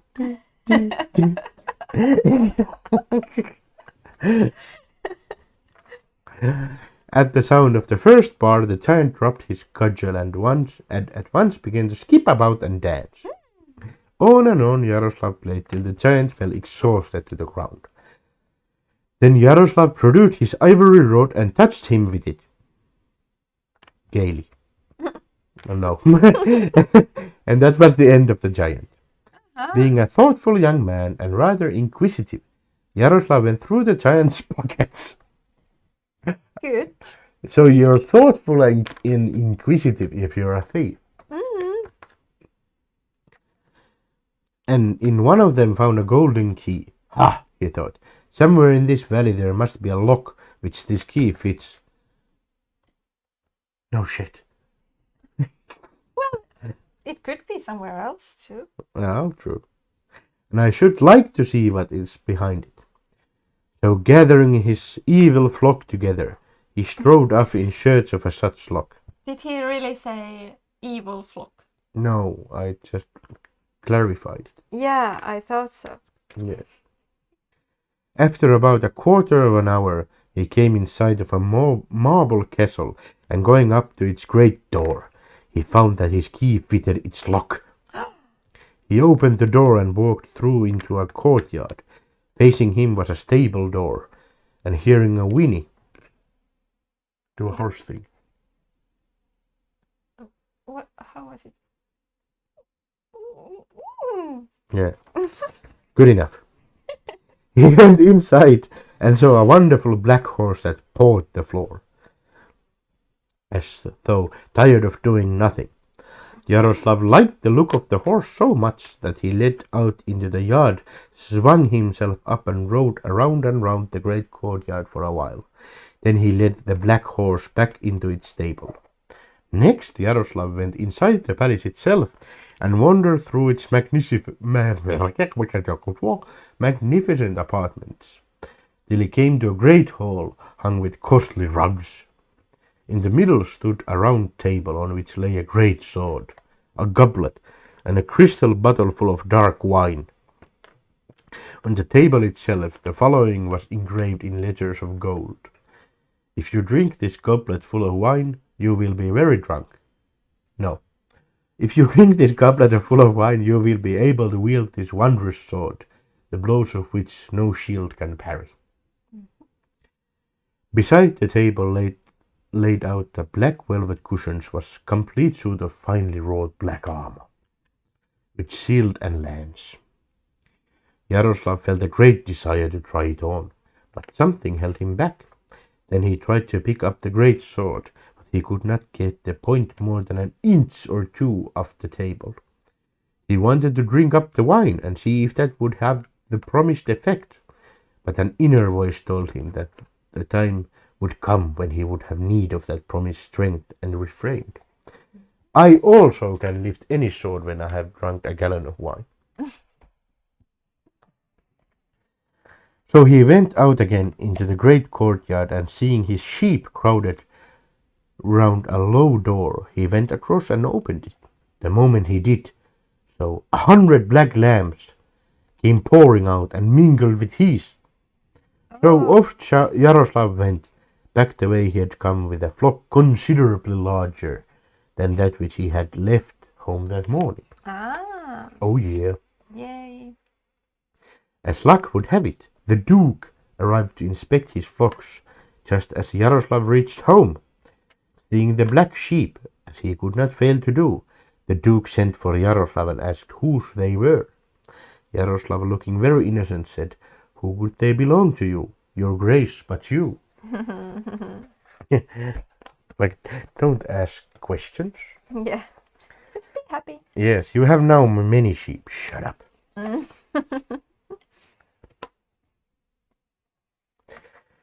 Then the Duke's brow clouded, and he said, "I see that you've been disobeying my orders and have risked my flocks and your own life in order to satisfy your curiosity.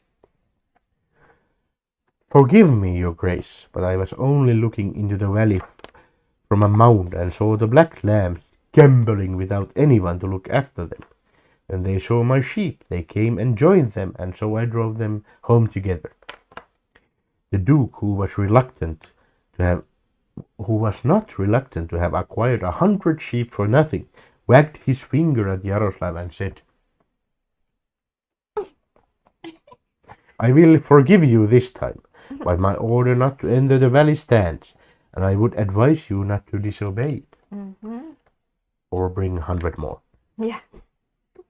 Having proved the wonderful powers of his zither and ivory rod, Yaroslav felt sure that he had no need to worry about losing the ducal sheep, and so had no need to obey the Duke's orders.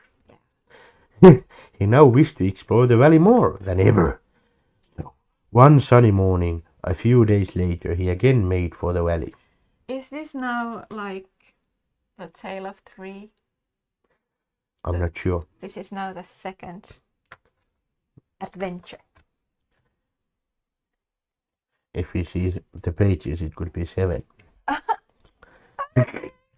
This time he drove his sheep past the marble palace he had visited before, and soon came to a flat stretch of ground ringed by gentle hills. In the middle of it he saw another giant, even bigger than the last, coming towards him. Ah, are these all giants? It's called the Giants of Sharka Valley. Okay. Coming towards him, this giant was of normal color and dressed in ordinary homespun, and in his right hand he swung an enormous sickle of bright steel. When still a good 100 paces away, the giant asked Yaroslav what he was doing there. Yaroslav, feeling rather pleased with himself, answered back, Now, big man, don't fuss. I've come here because I want to, and I'm going to graze my sheep on this lush grass today. So, just you leave me alone, and I leave you alone."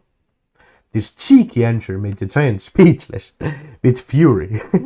He opened his mouth and raised his sickle, but at that moment the gay notes of the tune Yaroslav was playing on his zither reached his ear, and he dropped his sickle with a clatter and began to dance and hop, so that the ground shook. Staying alive, ah, ah, ah. And so it went on. Yaroslav played and the giant danced, on and on, until finally Yaroslav's right arm grew so tired he could play no more. At that the giant, who was tired too, but not yet exhausted, picked up his sickle and aimed a sweeping blow at Yaroslav.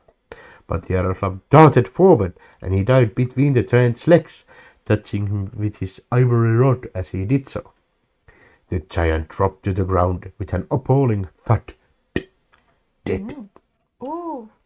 Again, Yaroslav went through the giant's clothes, and this time too he found a key cut from a single jewel. Taking the key, he walked on and soon came to another castle. This one was built of crystal. The key opened the great door for him, and inside he found a stable with fine white horse and a shed full of white sheep. Within the castle itself he discovered another complete suit of splendid armor, and a table, its top engraved with the words, "Drink of this wine and you will be able to stand up to the devil himself." Ooh. On the table stood a bottle of white wine. White wine, what is that? What? Did you seriously ask that? What? Oh yeah. Never mind me. But yeah, I'm not very familiar with alcohol things, but yeah. What is white wine? That was a bit silly. For a moment, it sounded quite exotic. Well, if you think of it as like really, really white. Yaroslav inspected and admired it all. Then he went out again, closing the door behind him. Fancy. For a while he stood wondering whether he should add the white sheep to his flock or not. Yeah, sure. Then, telling himself that the Duke was unlikely to come and make another inspection for some time, he decided to take the sheep, which, being white, the Duke would probably never notice when he did come. So, there's 100 more, yeah? So, so adding the giant's flock to his own, Yaroslav drove his sheep home. Unfortunately, on his way he encountered the Duke, who was returning from a hunt, and the Duke could not help seeing that his flock had grown considerably. "How dare you disobey my orders a second time?" Thanks for the sheep, by the way, but... roared the Duke, outwardly angry, but secretly quite pleased that he had acquired another 100 sheep or so for nothing. Yaroslav flung himself to the ground and begged for forgiveness, which the Duke with faint reluctance granted, threatening him with the direst penalties if he sinned again. For many days Yaroslav kept away from the Giant's Valley in obedience to the Duke's commands, but he felt drawn to it, and so did his sheep.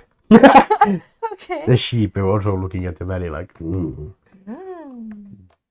good grass, which much preferred the giant's grass to that of their rightful owner. So one morning, when the sheep of their own accord set off towards the valley, Yaroslav let them go and strode gaily after them. On they went past the two palaces to where the valley narrowed. There a roaring mountain torrent foamed between tall cliffs, bringing the path to an abrupt end. Leaving his sheep, Yaroslav clambered on upstream along the cliffs, determined to go on till he found further adventures. I bet it's annoying to adventure with like a few hundred sheep. Yeah, you could believe. He had not gone far before he came in sight of another castle. Surprise! So deep red in color it looked as though made of solid ruby. The castle seemed to be empty. Somewhat disappointed, Yaroslav sat down on a hammock and began strumming on his zither. He had not played long before an enormous figure appeared above part of the battlements, more gigantic than even the owners of the other two castles in the valley. The giant's face grew red with rage as he caught sight of Yaroslav, raising aloft a great sword which glowed as though it was red hot. The giant strode through the gate and came rapidly towards the hammock where Yaroslav sat. As soon as Yaroslav saw this, he began to play a dance tune.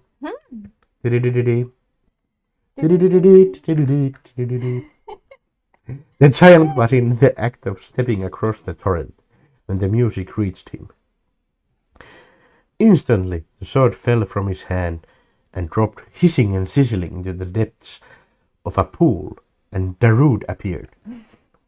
No, in the depths of a pool. And then this giant too began to hop and skip about in a lumbering dance. Soon, however, Yaroslav stopped playing, and the giant, without bothering about his sword, made straight for the intruder, hand outstretched to grab him and dash his brains out against the rock. Whoa. Such was the giant's intention. But Yaroslav had his ivory rod, and the moment the great fist approached, he just touched it with the knob, and the giant's knees sagged, and he toppled over dead, with a crash that sent some loose rocks tumbling down the cliff face. In his haste, the giant had forgotten to close the gate of his palace. So seeing this, Yaroslav did not bother to search his pockets for a key, but swam the stream and climbed the far cliff where the castle stood. Wonder what the sheep are doing. They're just like, bah. What is he doing? Again. As he entered it, a huge red stallion came whinnying up to him. It nuzzled him and unprotestingly let him lead it back into its stable. In this third castle, Yaroslav found the same round table. On it, a bottle of red wine. Yes, please. And another suit of armor made of some metal that was unknown to him, and so bright it almost hurt his eyes to look at it. Wait a minute, those armors are made for giants. They can't fit it. Yeah. The table bore the following inscription in letters of red. Once the glow of the wine gets into your blood, victor will never fail you. Even the devil will admit you his master. Yaroslav inspected and admired it all, but obedient to the prompting of his inner voice, he took nothing with him when he left the castle but a flock of red sheep, whose wool was so fine and thick that he just could not resist the temptation of adding them to his flock. Did he say red Yes. sheep? After all, he was a shepherd. Naturally, the red sheep were such an unusual sight that everybody talked about them, and before long a messenger came spurring out to order Yaroslav to go at once to the Duke. This time the Duke was really angry. It was not that he did not want more sheep, but he did not want the people in his service to obey him. Okay, there's a... He didn't want them to obey him. There's a typo. Okay. Should be disobey. And this was the third time that Yaroslav had deliberately disregarded his orders. That had to be punished. So it was a grim-faced duke who received Yaroslav and told him that he was dismissed from his post as ducal shepherd, and henceforth was to be assistant to the old gardener who looked after ducal pleasure gardens. Pleasure gardens. Yeah, that sounds Wonderful. a bit... Yes, that sounds a bit sticky. Yaroslav was too frightened to protest, much though he disliked the idea of digging and weeding instead of roaming about with his sheep. So he had to go back home, pack up his things, and return to the city. That's a win-win for the Duke. He got like hundreds and hundreds of rare sheep, Yeah. and nothing happened to him. Where the next morning he reported to the old gardener for duty. Yaroslav liked gardening and worked so well that everyone praised him. Often, however, during the midday rest, he would find himself longing for the country and wishing he were exploring the Forbidden Valley.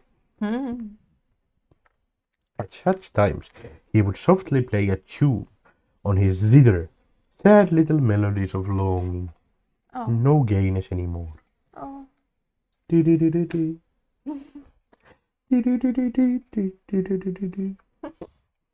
Now it happened, one warm June evening, as he stood by the greenhouses singing softly and accompanying himself on his zither with a sweet but melancholy air, the Duke's young daughter came for a stroll in the gardens and heard him. I bet he's like, wanna go to the Forbidden Valley? Yeah, sure. Coming closer, she saw the handsome young gardener for the first time and thought him the nicest and best-looking person she had ever seen. Oh. After that, the Duke's young daughter often asked her father to send for the assistant gardener in the evening and get him to sign for them, which Yaroslav sing for them, which Yaroslav gladly wanted the autograph. Yaroslav gladly did, accompanying himself on his magic zither.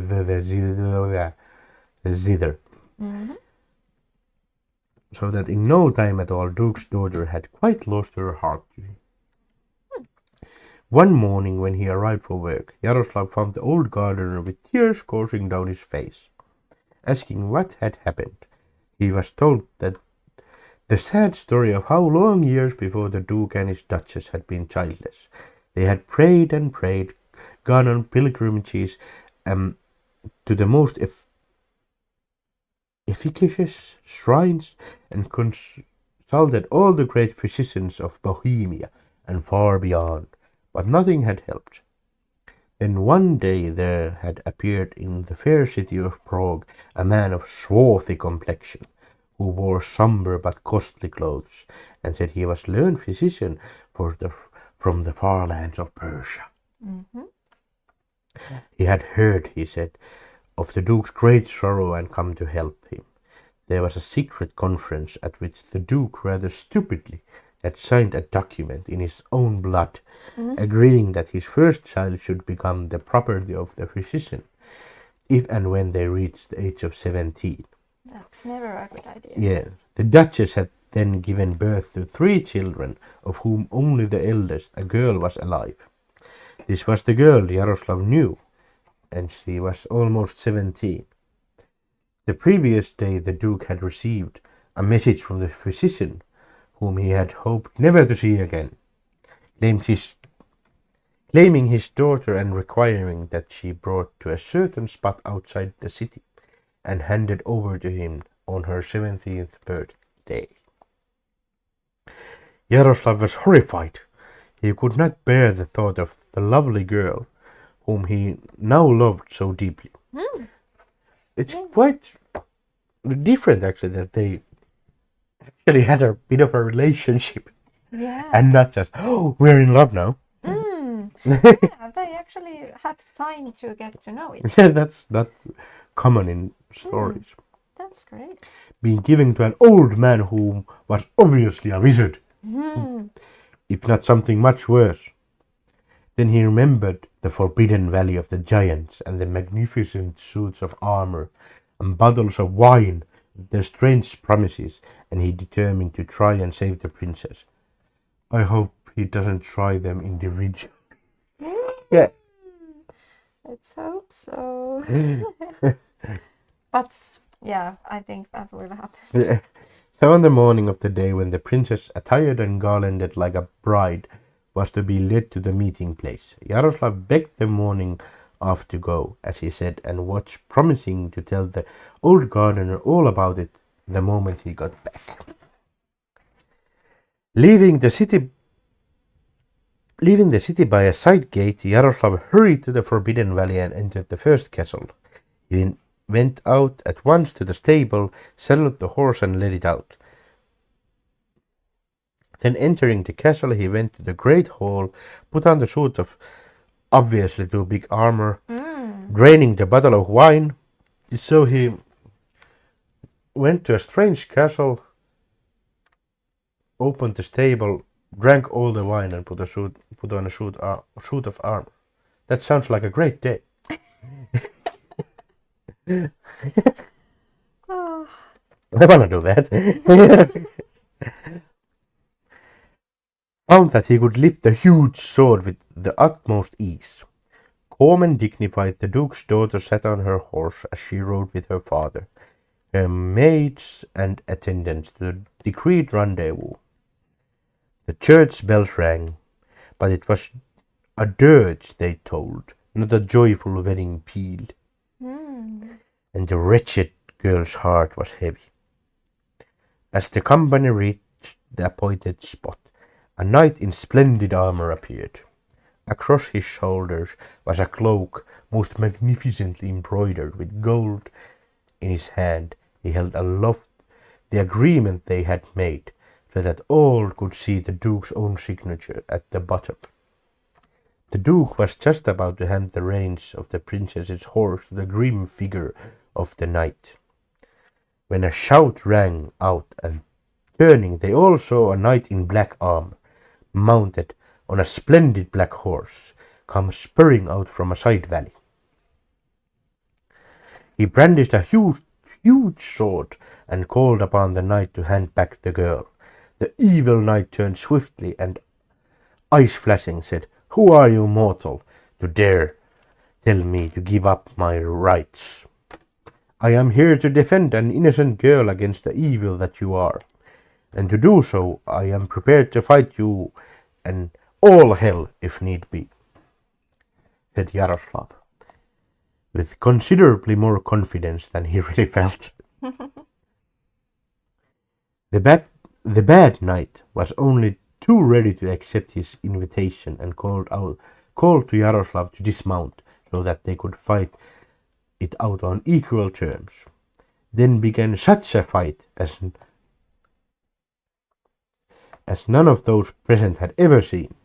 Metal rang, sparks flew as blade struck blade, and feet stamped as the two adversaries circled round each other, slashing, thrusting, chopping. In the end, the evil knight cried, "Enough for today. Let us continue the contest tomorrow." What? Just because Yaroslav probably needs to get the other armor. Oh, yes. Yes. Yaroslav, who was almost done, was very glad to agree, and while the Duke, grateful at least a postponement, led his daughter back into the city, Yaroslav rode back to the castle, doffed his armor, and putting on his own clothes, ran back to the city, where he gave the old gardener and his wife such a graphic account of the proceedings that their old eyes goggled. The next morning Yaroslav again begged leave for absence, and hurrying to the second castle, put on the suit of white armor, drank the wine, and mounting the great white charger, reached the rendezvous just as the princess arrived. The next moment they saw a huge dragon. Dragon! Woohoo! Dragons! There's a dragon! We are on theme! We are on theme! Finally! Yes. Oh, and there's the mouth of the dragon. Finally. Approaching, spewing flames from its foreheads and calling upon Yaroslav in the voice of the evil knight to stand and fight. Fortunately, the white armor seemed impervious to flame, but every time Yaroslav chopped off one head of the dragon, another grew in its place. Soon the ground was littered with smoking dragons' heads. But the dragon was able to accomplish nothing and eventually suggested postponing the fight until the following day, when they would decide it. Again Yaroslav agreed, and mounting his horse, rode back to the valley without giving the Duke or his daughter an opportunity to thank him or question him. So the Duke... So there are now those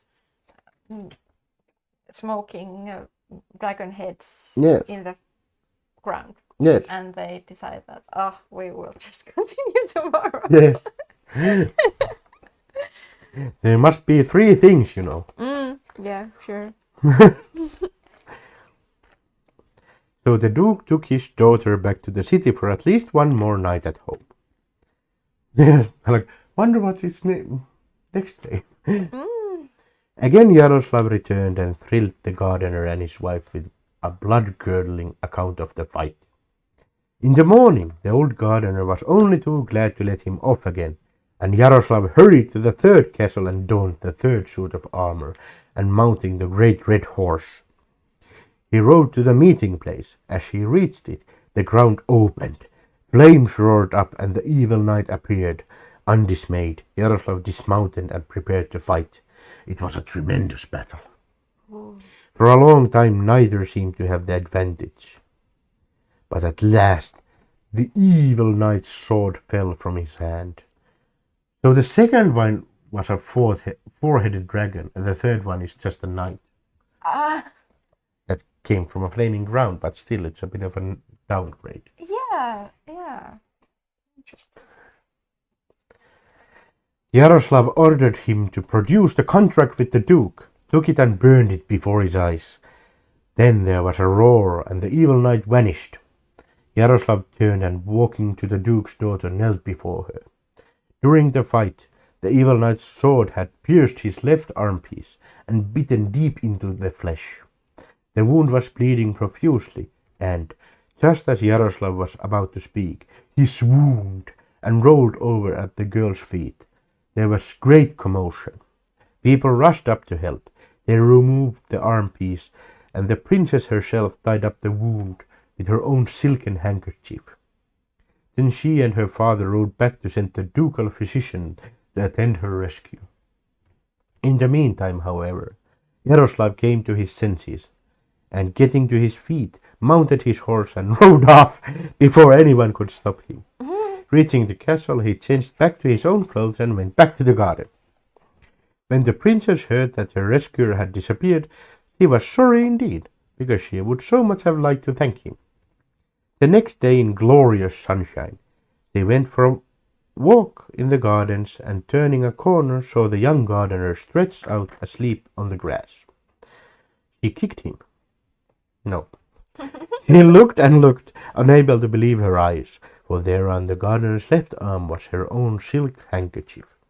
Wondering, he woke Yaroslav, and he, feeling that fate intended all this to happen, told her the whole story.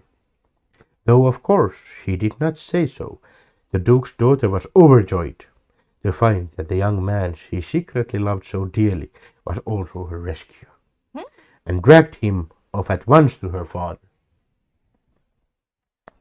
The duke, half convinced, told Yaroslav that the handkerchief was not quite proof enough so incredible a tale. So Yaroslav, promising to come back soon, ran to the first castle in the valley of the giants, and putting on the suit of armor, mounted the great horse and rode to the duke's palace in the city. The duke and his daughter at once recognized their champion of the first day, and when the knight removed his helmet and they saw the grinning face of the assistant gardener, all doubt was swept aside. But then the evil sheep attacked. Oh no! The duke overwhelmed him with thanks and told him to name his own reward.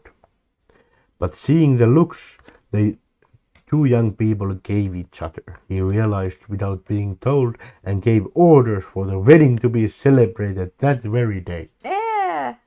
Okay. I bet the cooks and all the other people were like, damn. Yeah. How? Yeah. In due course, the old duke died, and Yaroslav and his fair wife ruled in his place. And very well he did it. He was kind and understanding, and not really very strict, except about sheep stealing.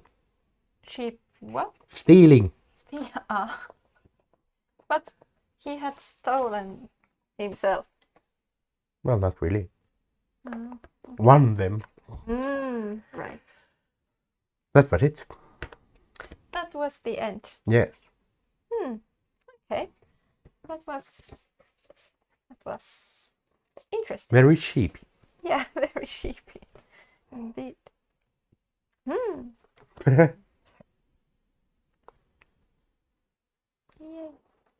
Maybe you could read some No. about those No. those other dragons No. from that dragon book? No, I'm not finished it. I don't care. I want something to listen to. I will tell you a tale of the evil sheep flock. What happened to Yaroslav sheep after the thing?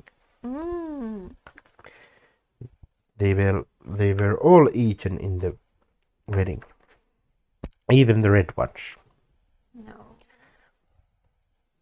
Which tasted like strawberry for some reason. Strawberry sheep. Yes.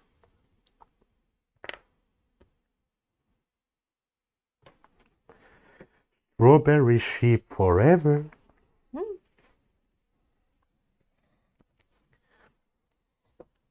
You're treating me like an e-book. Yeah, you are my jukebox of stories.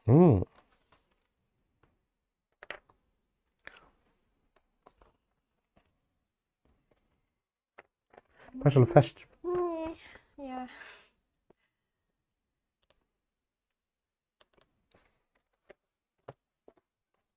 Ah!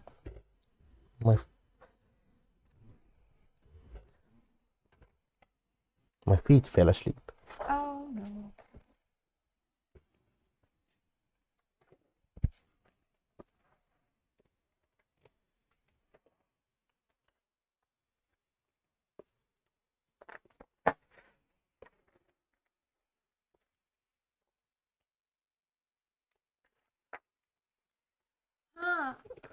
Ah.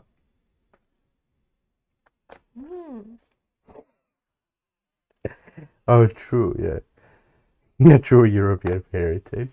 You would accidentally have touched the Duke's daughter with the ivory knob at the end. Well, I bet he kinda did.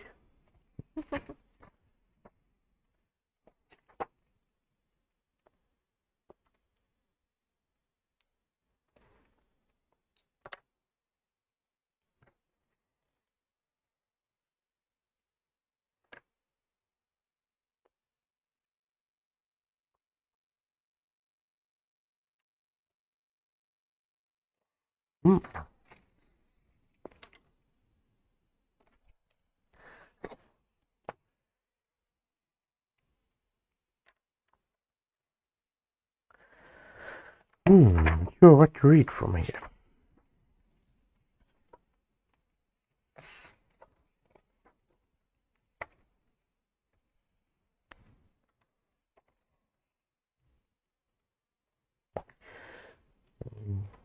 I will read a small thing called The Dragon Curse. This tale is inspired by the Norse myth of Nidhogg, the dragon of Yggdrasil, the tree of life. And here's some things. Have something you can't see. Yeah, here is that dragon, and its long tail, and there's the squirrel, the very important squirrel. Yes, Rafatosk. Yeah.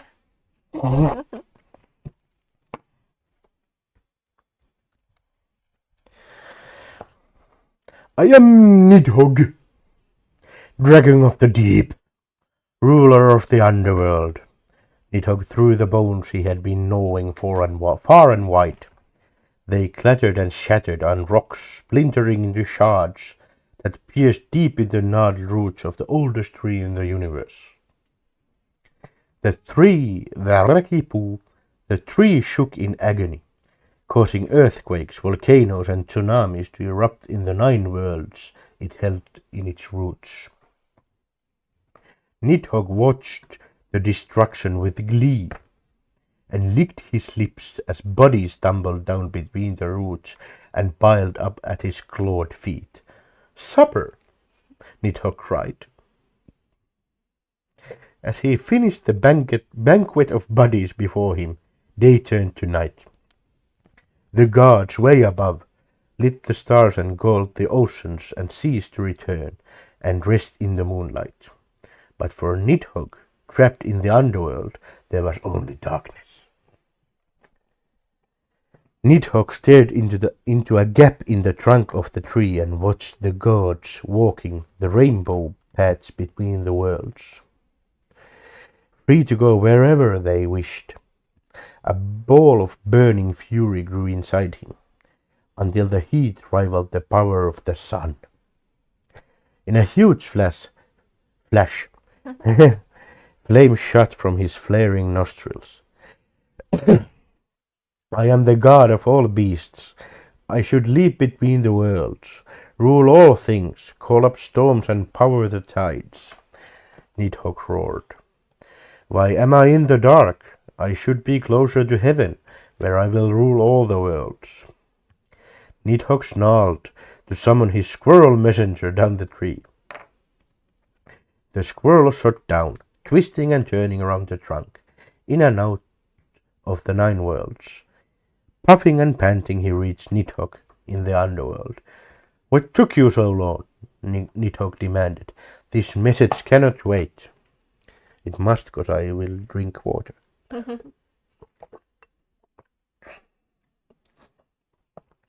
Tell the gods that if I am not freed from this dark prison, I will gnaw on the roots of this tree until it dies, then slither up its trunk and bring eternal winter to all of the worlds.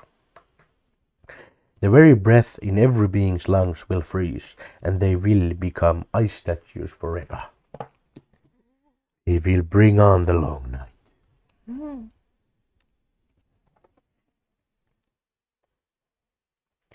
The squirrel saw the fury in Nidhogg's blazing eyes and shot back up the trunk, weaving in and out of 9 worlds, past humans and elves and giants and sprites, to the very top of the tree. Tree! The squirrel leapt up onto the shoulder of the god of all the gods and whispered the message. So Odin. The god of all the gods took a deep breath and thought hard before replying.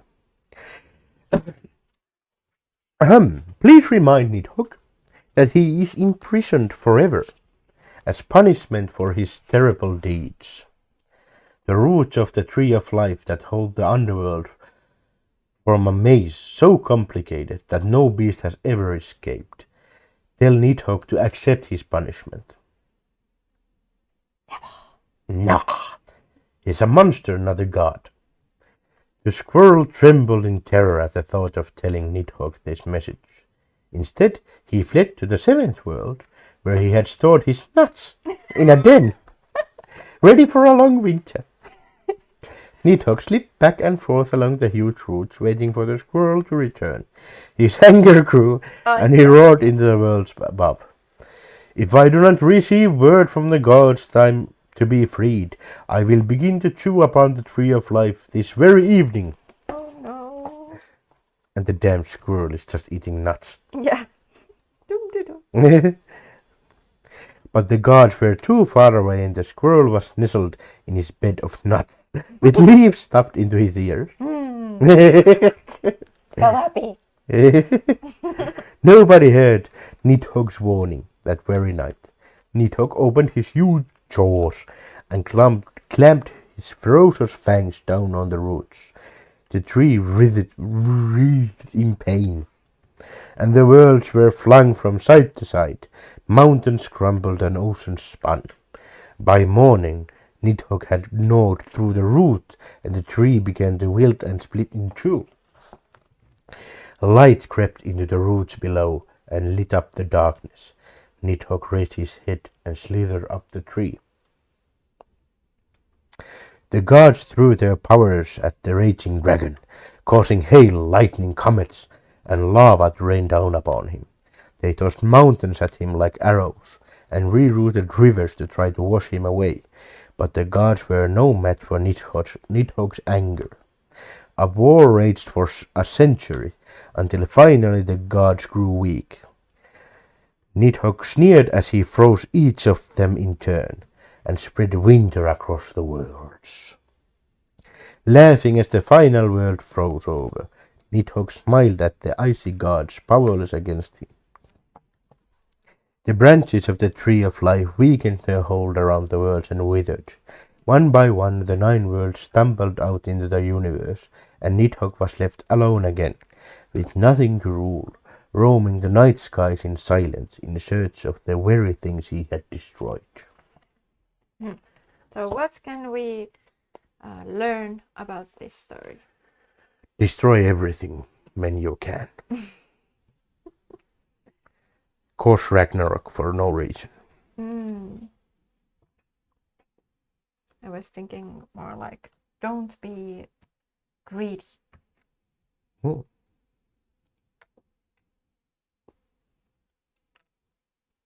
I'm still not done. Oh, yeah, okay. Don't be then. I've been reading for 2 hours. Yeah, good point. I might just peep tomorrow. Like a bird. Yeah. Peep. Okay. Fine. Audiobook yarn. Yeah, a very good audiobook. Also a complainy one. Good but complain. Yes.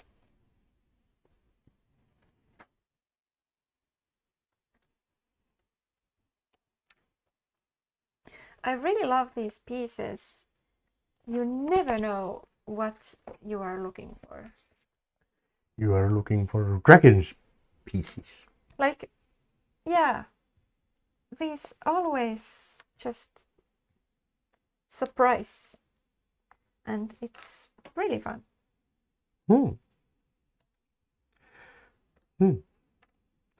So it has been a good puzzle. Yeah. Very, very enjoyable. So it has already been 2 hours and 11. Oh, you were aiming for 2. Yeah, I was aiming for 2 hours, but yeah, couldn't do it. But I knew this would take some more time because, oh yeah, the pieces are a bit peculiar. But I think this looks really nice now. I don't think this will take many more minutes now. I don't think so. It's just the edge. Yeah. So, yeah.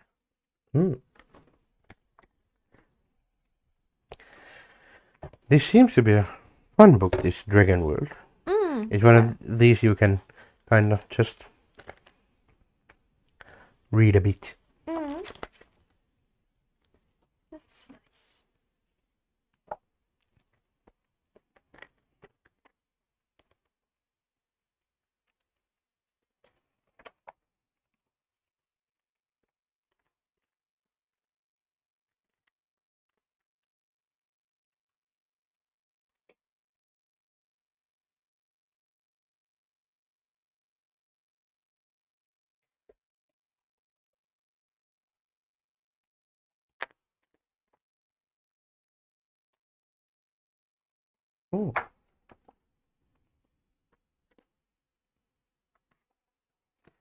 Humbaboo.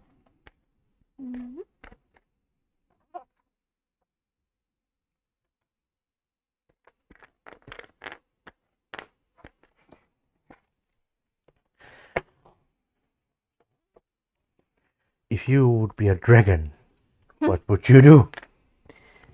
Would you do dragon things? Would you hoard puzzles?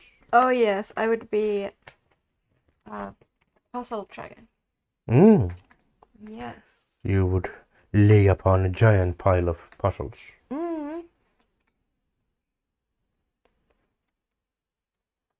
Yes. Guarding them jealously from passers-by. Yes.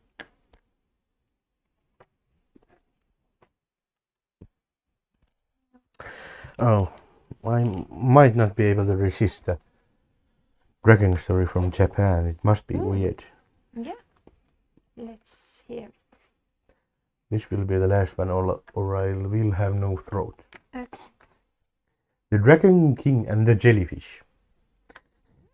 Sounds good. This tale is inspired by a story from Japan.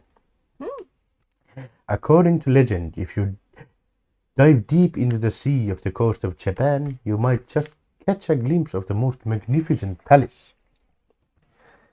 It belongs to something unpronounceable, the Dragon King. The ruin. Ruin, Yeah. I don't know. It's a ruin now, Mm-hmm.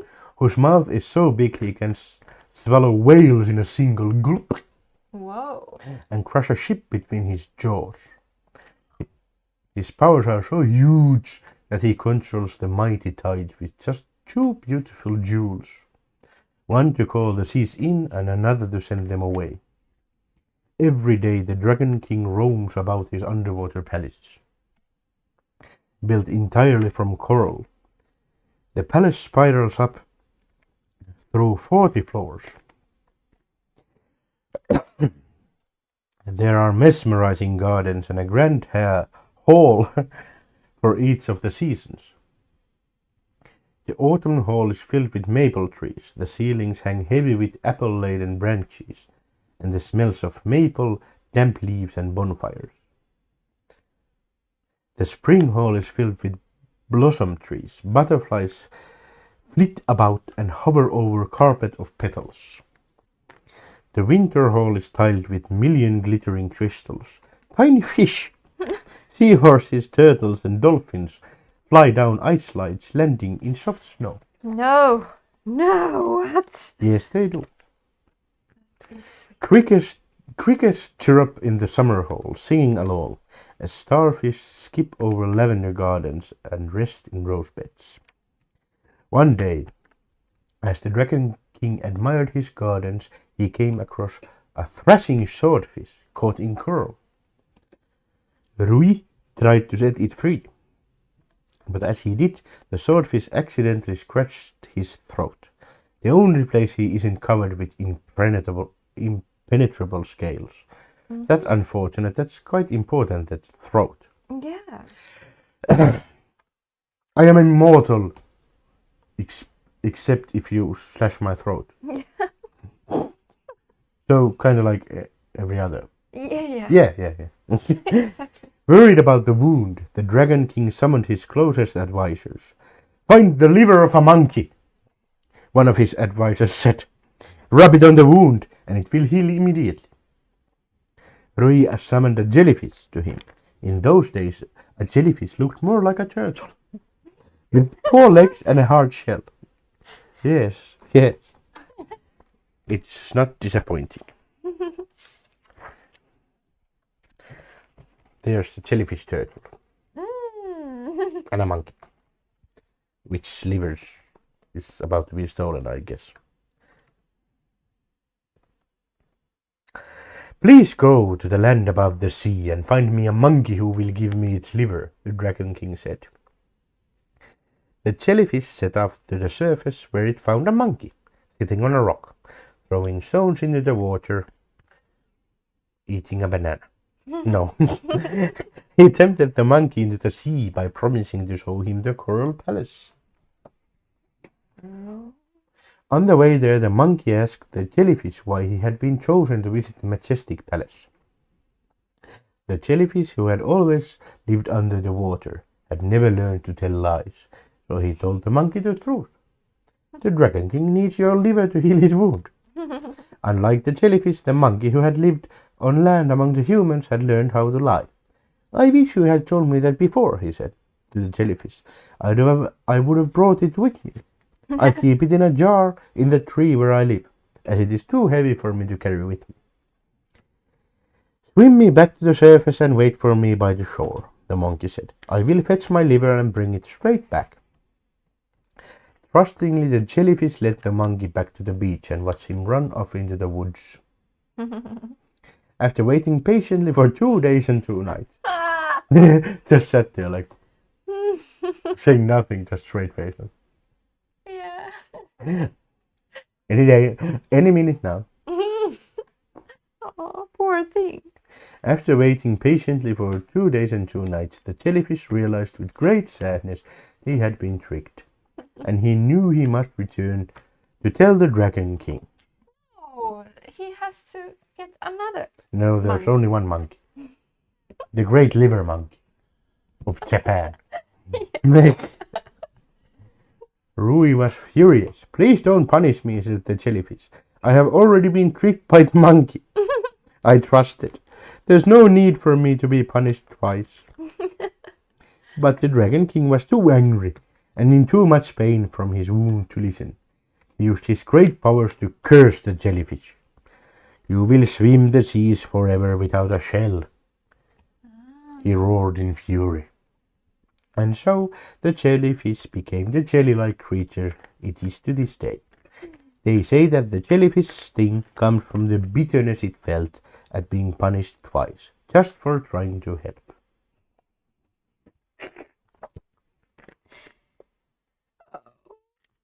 Oh, poor thing. It just made a mistake. Yes, the turtle jellyfish Mm, got tricked by that dastardly monkey. but I wonder what happened to that dragon. Did he die? Yes. I don't know. Maybe he was just a crybaby. But like, oh, it healed.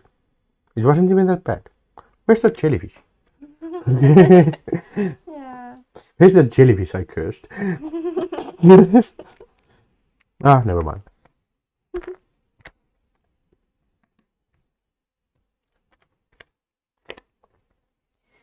Puzzle faster. Yeah, this is quite tricky. I'm so happy I didn't begin from these edge pieces because I don't I'm not know. sure if these kind of edge pieces can even be done. Yeah, Like, actually can, because they don't seem to be attaching to each other. yeah, exactly. They attach to the thing. This is madness. This is jellyfishy. Mm. So now I basically should look at some particular. Monkeys. Maybe it would be this. What if I help? Yes, I found it. I found the edge piece. What if I help? Oh yes, you can. I also have hands. Yes, that is very Because true. I am not a fake jellyfish. That is great indeed. Yeah, let's do it.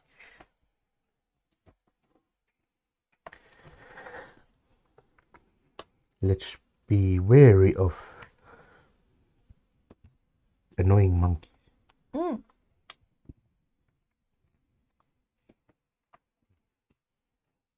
This might take a while. Why are you so negative? It will take 5 minutes. Maybe. No. It might be possible. I am the monkey man. Oh, now that I look at this puzzle, I really want to play some board games that have What does it remind you of? some board games with gems. I love board games with gems. Yeah, gems are quite fun in board games. They almost make me enjoy them.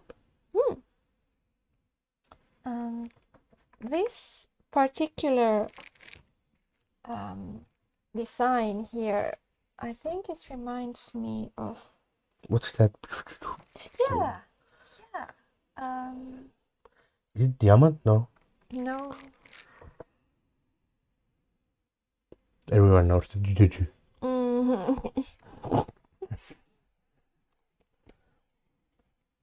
Indigo. Indigo. Yeah. Indiegogo. And also Celtica, which has these kind of things. Does it have treacherous monkeys? No. Then it's not a good board game.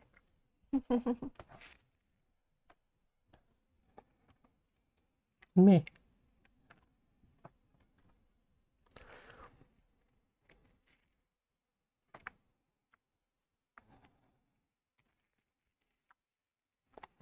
Oh dear, and I'm getting hungry.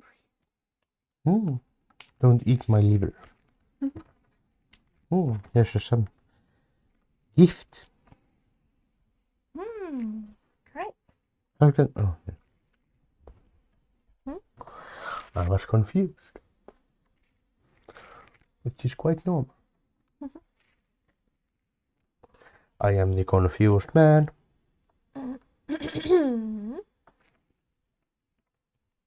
Are these gifts or have you done these? I think gifts. I will claim I have done these.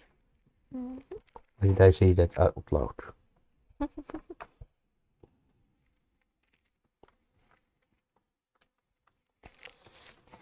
I have done this puzzle for 2 minutes and I'm already annoyed. I love you. Are you trying to convince yourself? You are just so adorable. Is my lack of patience adorable?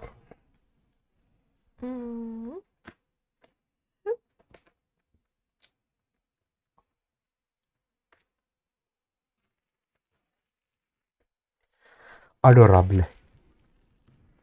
Okay, let's see.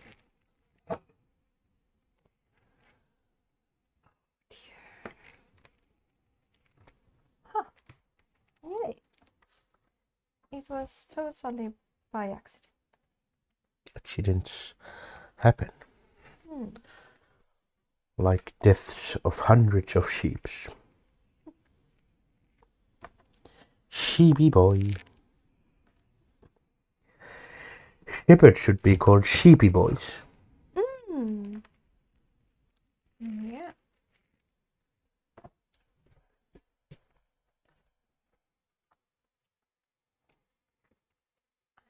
If you... I'm always distracted when I start with my if you question. What would you name your sheep if you had one? If I had a sheep, what name would it have? Yes. If you want to say it differently.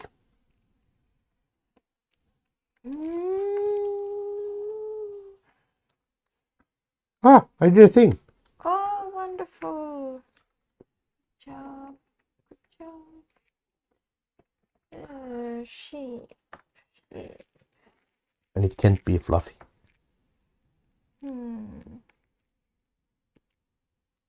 Sheila. Sheila the sheep. Sheelab.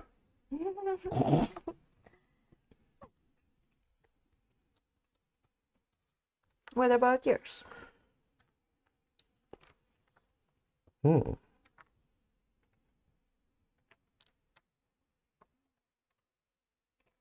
Beelzebub. Beelzebub the sheep. Yes. It reflects on their character.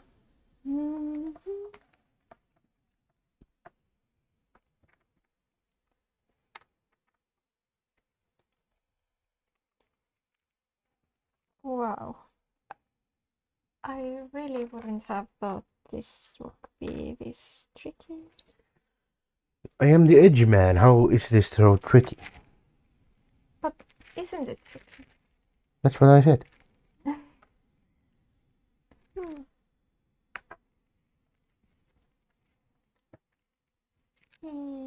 Yup. What if we just No. can't? No, I will not end this before we have finished this. I might be impatient, but I'm not a quitter, which is impractical. Together. Yeah. You're right. Also, I have done this for like minutes.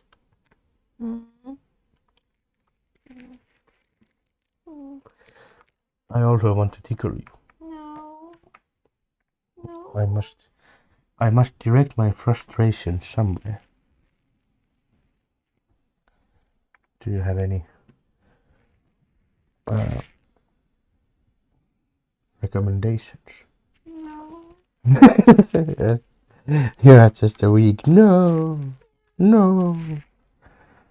You have become hopeless. Yes. You have only your Sheila the sheep to comfort you.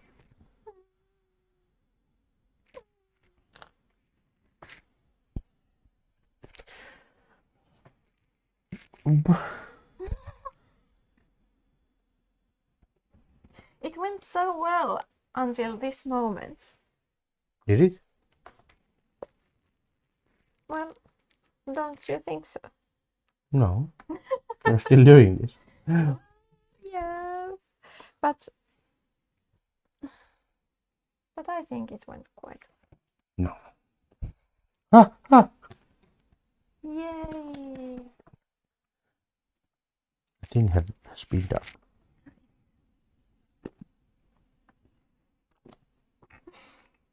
You lizard. Yes. I have, from all the dragon reading, I have become a lizard. Mm. Oh, I got many pieces. Now, find this Jump. duck piece. You have Oh, there it is. managed to find duck feet in this abomination. Okay. So I think it could be good to do. Don't think too. Don't think too.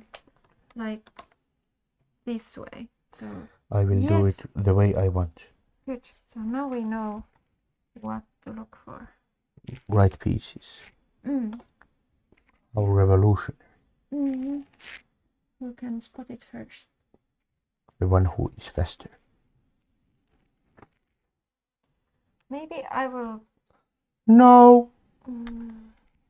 I have become insane. That went fast. Yes. The speed run. This puzzle is a speed run to insanity.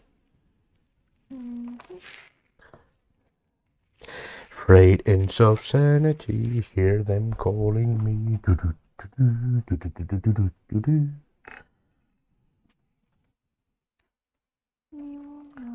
I have done many things from which I can't tell mortals, or else they would go insane from the knowledge of Eternals. And not the bad movie.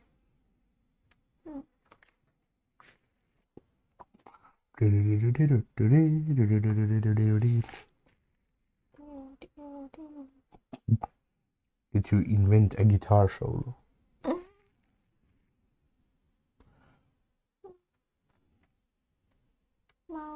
I punished you.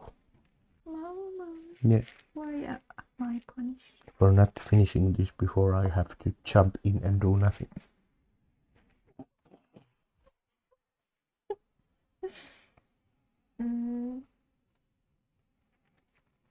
We are getting closer for me to bite you. You found it! I have. I am the founder. What is that? Who are you?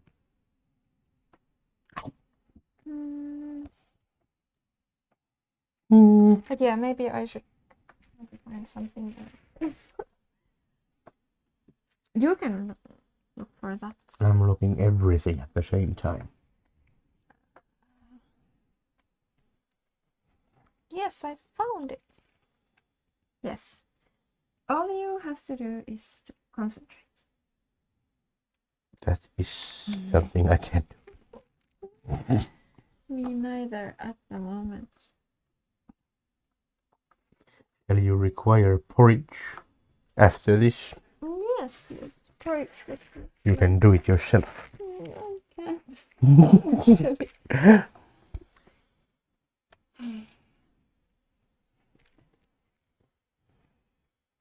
What if we just flip the table? No. No. We not.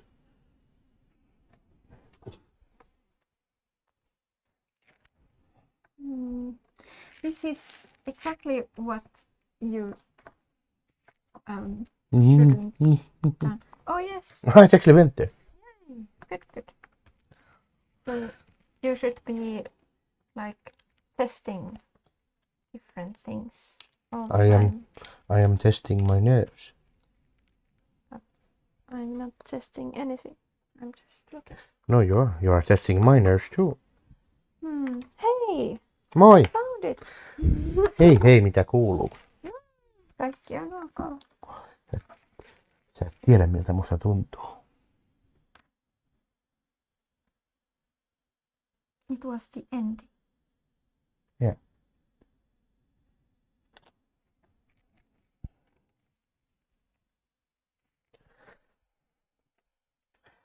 Käkälä. Where is the chump you are known for?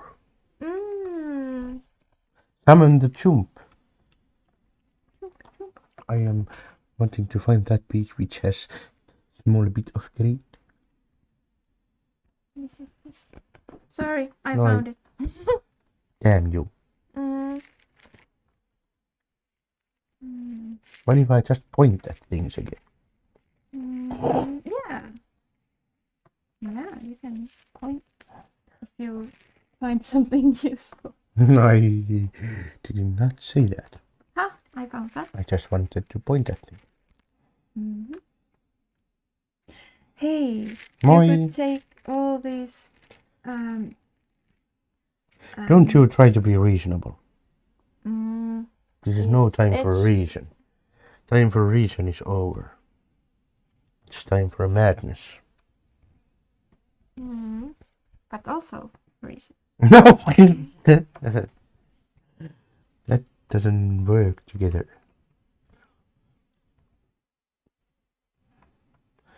Halalala. Why are you a monk from Age of Empires? Who? Now you're an owl.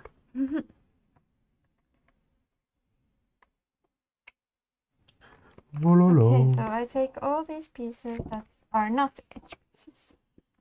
And I will try to place these. Whatever makes you feel better. Yeah. And you will be the edge man. I thought I was already. Just a bad one. No, you are the true.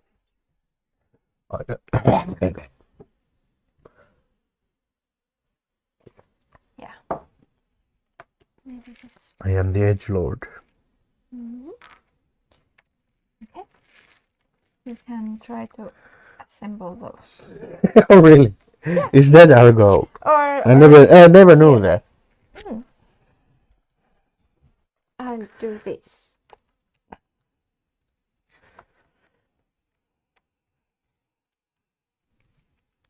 Vesna, why do you do this? It's fun. Oh.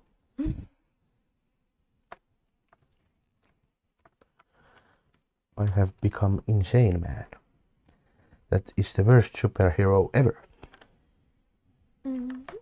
He just comes onto the battlefield and says, "Insane man," and goes away. Ah.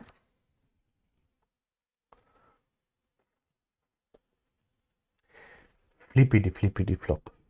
Of course. It might be a little bit of a hindrance that we cannot really know which are the true edge pieces.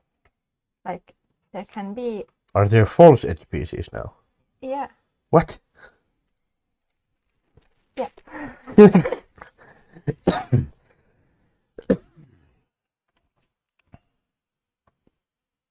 The true edge pieces. Yeah, so you don't know if this one, for example, if it's... I know it in my heart. I recognize an edge piece when I see one. Okay, that's cool.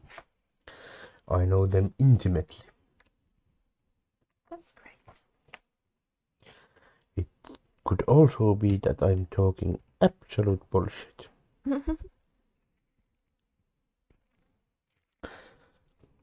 Put that dragon somewhere.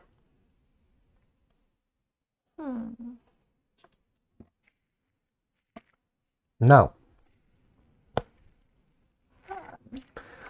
Nope. Or I'll eat every sheep.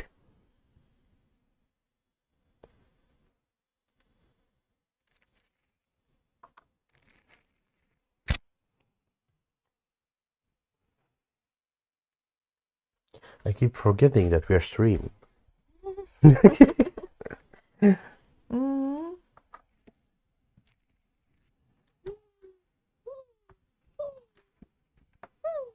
Why are you jumping? Yay! I got one. A thing has been done. Yes. Ring the bells. Woohoo! And I'm sure I already tried that one.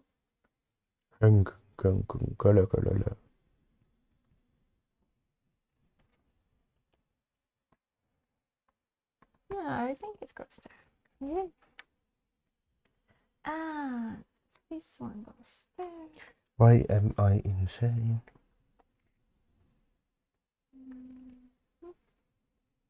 And that one goes Yeah, do the there. things. And maybe no. Maybe no. Maybe no. Yes. Yes. Oh, baby.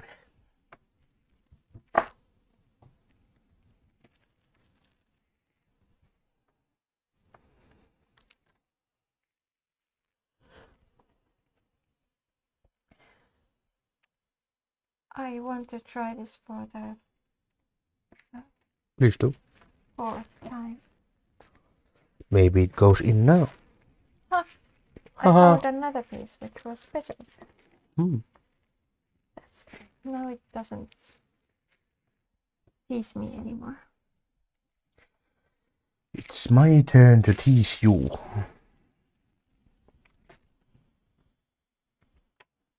Me. Me. Me. You mau, mini, mini, mau.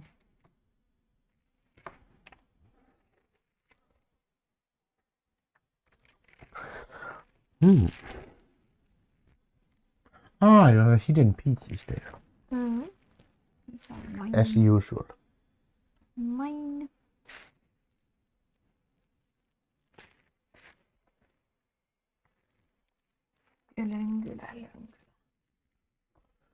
Ugly. Pukala. I got one.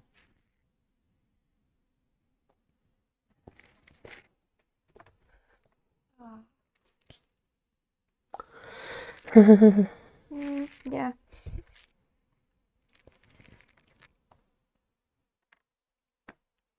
Mowgli. Oh, by the way, do you when you read that story about that Mushroom? jellyfish Yes.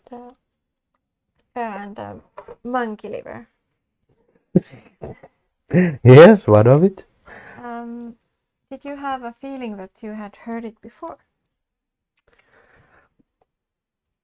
I have a feeling I've heard it with different animals. Yeah. And different things. It sounds like you're hiding something. No, I'm just pretty sure it was one episode of Tao Tao Panda Bear. Oh, yeah, true. But I don't remember. I think it was a crocodile that needed the liver. I would think so. A crocodile needs its livers.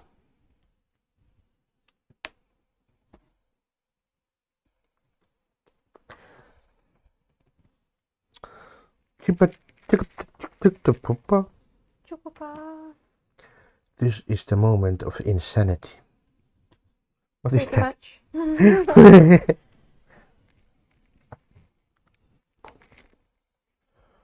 Ooh. Does it help if I look at the box? No. Nothing helps. Nothing helps. Yes, we are doomed.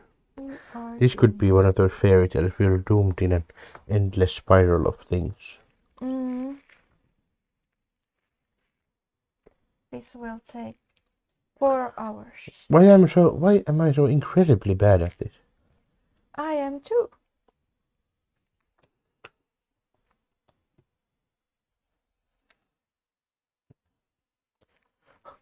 Yay! Good. Great.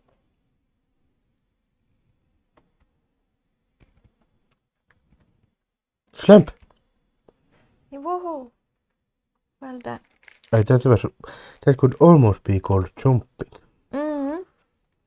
It was Jan jump. Another jump in the wall. Mm. Another jump in the wall. No. Yeah. No. It was so close to another Very, jump. very close. Does it want to go anywhere else? It has decided not to belong into this puzzle. No.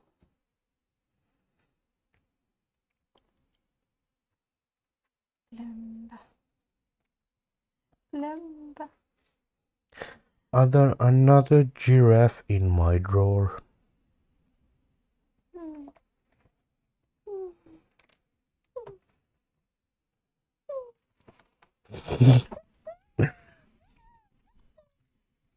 It must be fun if someone's just listening. It's just whining. I'm just being Monkey. desperate. Monkey. Look at this thing. Oh, a double thing. Wow. That's amazing. Another monkey bites a Ford.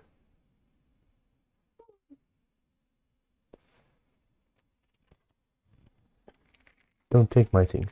And you cannot even see. Why do you take my things?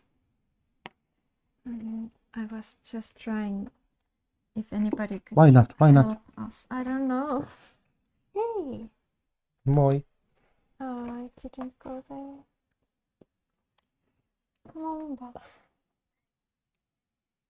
Don't you mumba. No. Go to your own side.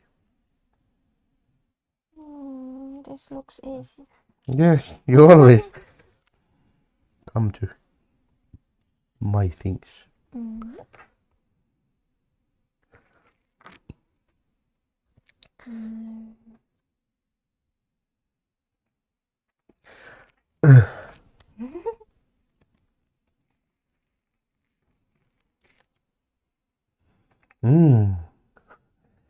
Yes, are we starting to get cross-eyed? Yes. Yeah. Starting to get cross-brained.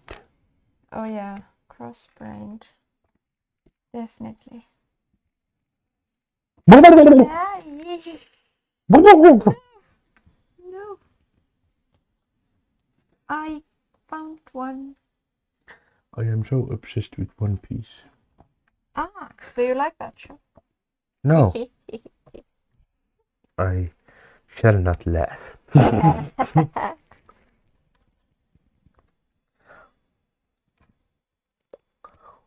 I have done a thing. No, I haven't. Why is life like this? Why is life? Baby, don't hurt me. No more. Wait. These go together. Black diamond. Okay.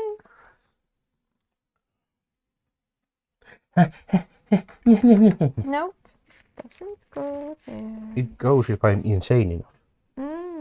Maybe.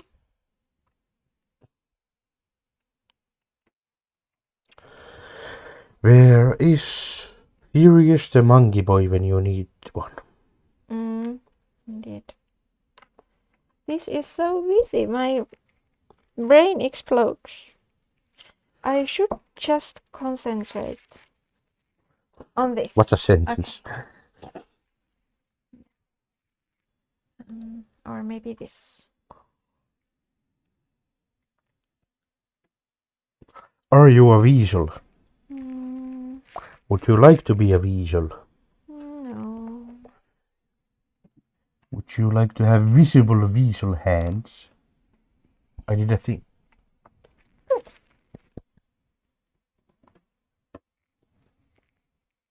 I don't know about a weasel hand. Yes, so you can't have weasel hands if you don't intimately know about weasel hands. Yeah, I don't know what those. Or are you a handy weasel? I don't know anything. Why not? That only means you're not weaseling enough.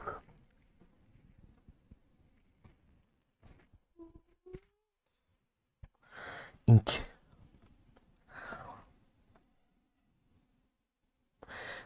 I will do bad things to you if you find the piece I've been looking for ages. I will not tell you. Oh.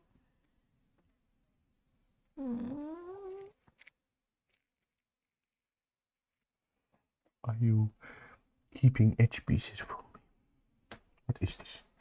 That could be one. This could be one too. What is it? Oh, Some kind of thing. the gem thing. Wait. Ah, it goes here. You have done nothing. How? None. None fun. Oh no. What is that? That is not a good thing. What is not? None fun. Oh yeah. Got another piece. Don't brag. Oh yes, I do. Have you eaten monkey liver? No. You're doing so well that it seems you have eaten the liver of a monkey. Of a mischievous monkey. With no misgivings about tricking turtle jellyfish. A thing has been done. Great. Look at my achievements in life. Oh, good job. Good job. I have also done a few. That I do not care about.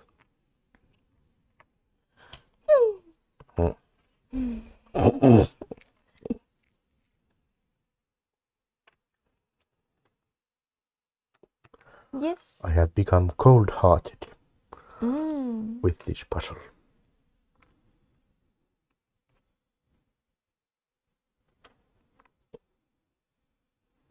It has robbed me of empathy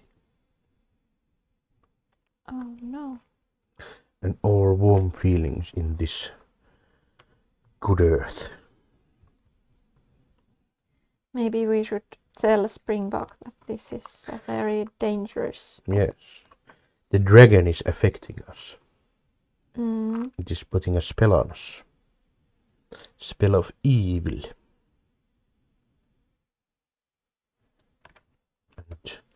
And unmushroomy things. Dogs, especially. Look at my thing doing. Good.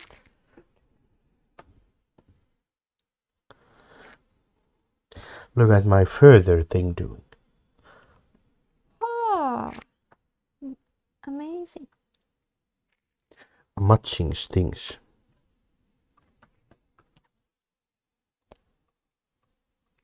Are you a thing? Why are you not a thing? That looks like Spider-Man.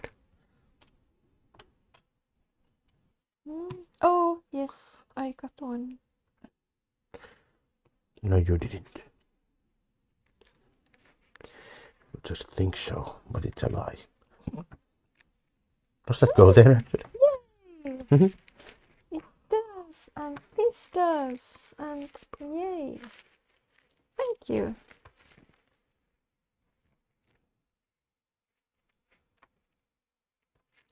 I shall eat your liver with fava beans and a nice Chianti. No.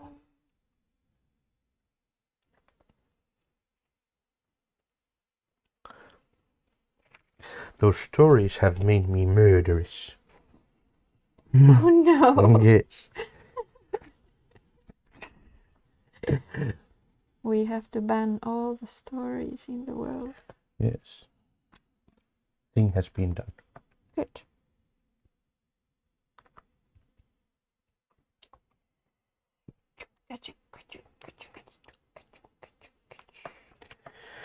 Why are there mushrooms? I have done this. Woohoo! You shall not feel my wrath, because I found the piece myself. Look at this. Oh, wonderful. I was searching for that. But now I have a new one you shall not find. Okay. Or else you'll feel the wrath of me. Okay. Fair enough. And the age of man will fall and start the age of yarn. Which is a terrifying thing to behold.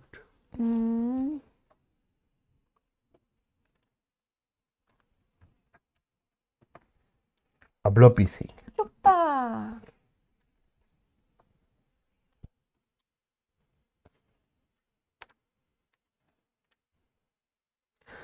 How have you tricked me into doing this? In general. Look at what I am using my time to do.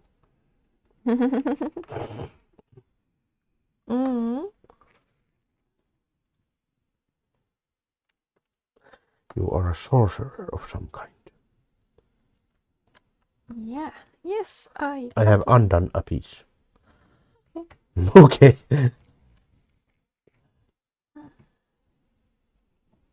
This is very close now. Not really. Well, yeah.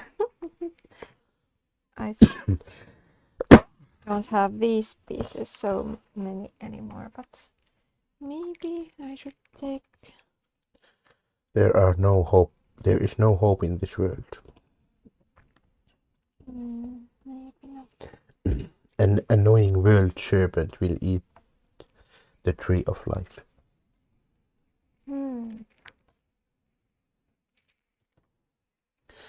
That squirrel was so fun.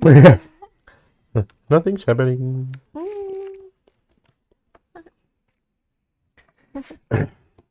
And in the end, Rathatos betrayed them all. Did what? Betrayed them all.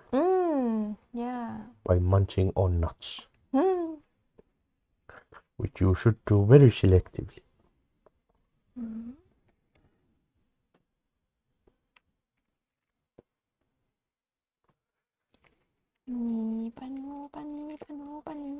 What are you noobing?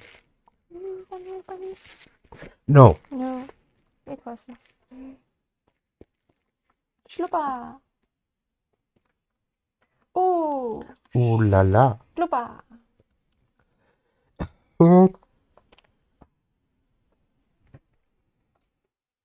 Shlupa. I'm almost out of water. After which I shall drink your blood. Shlup. Do not shloop.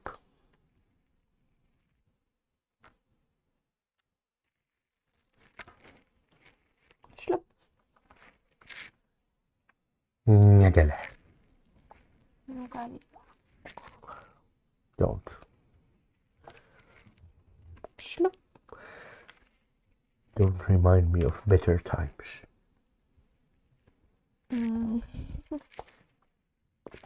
Which is? I don't know. I have forgotten. Because I am stuck in this world of puzzles. Shlup.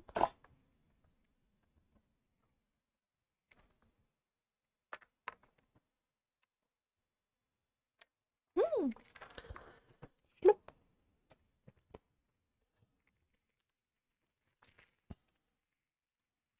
Shlup.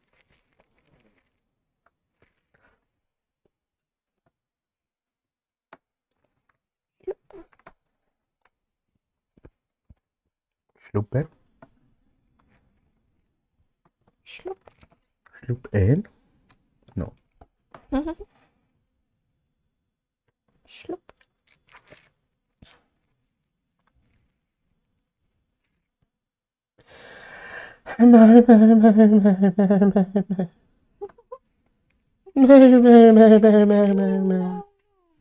You just have to try. I don't want to try. I want to give up like the squirrel. I feel like a squirrel.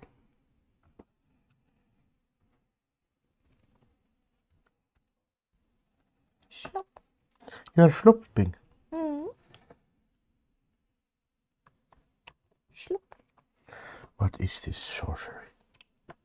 Slup. Is this slupping? Are you hiding pieces? Yes, you are. Oh, do you need those? Hey, look. The- Do you want to put... You've discovered it. You shall be punished with the wrath of Tickly Monster.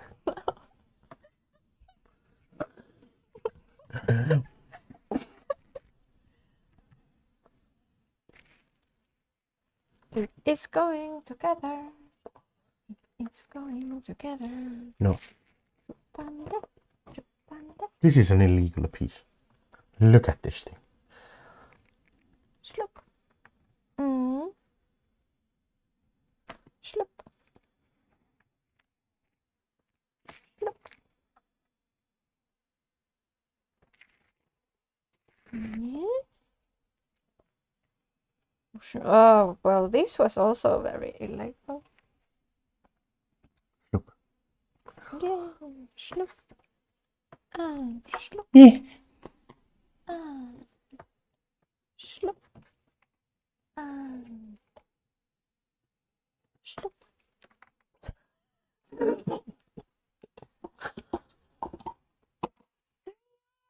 And 1 minute.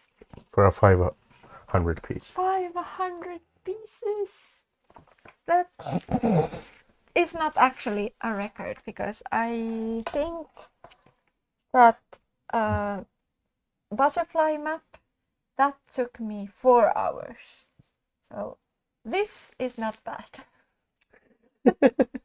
Not that bad. Yay! So not quite in 2 hours, but We passed through shadow and flame. yeah, but the puzzle is gorgeous and it was really fun to do, except the edges. But this part was really fun and I really, really loved these piece shapes. What are you doing? Making a sound with this tray. Ah. Okay. I think it's time to get some Mushrooms. porridge and sleep. At the same time.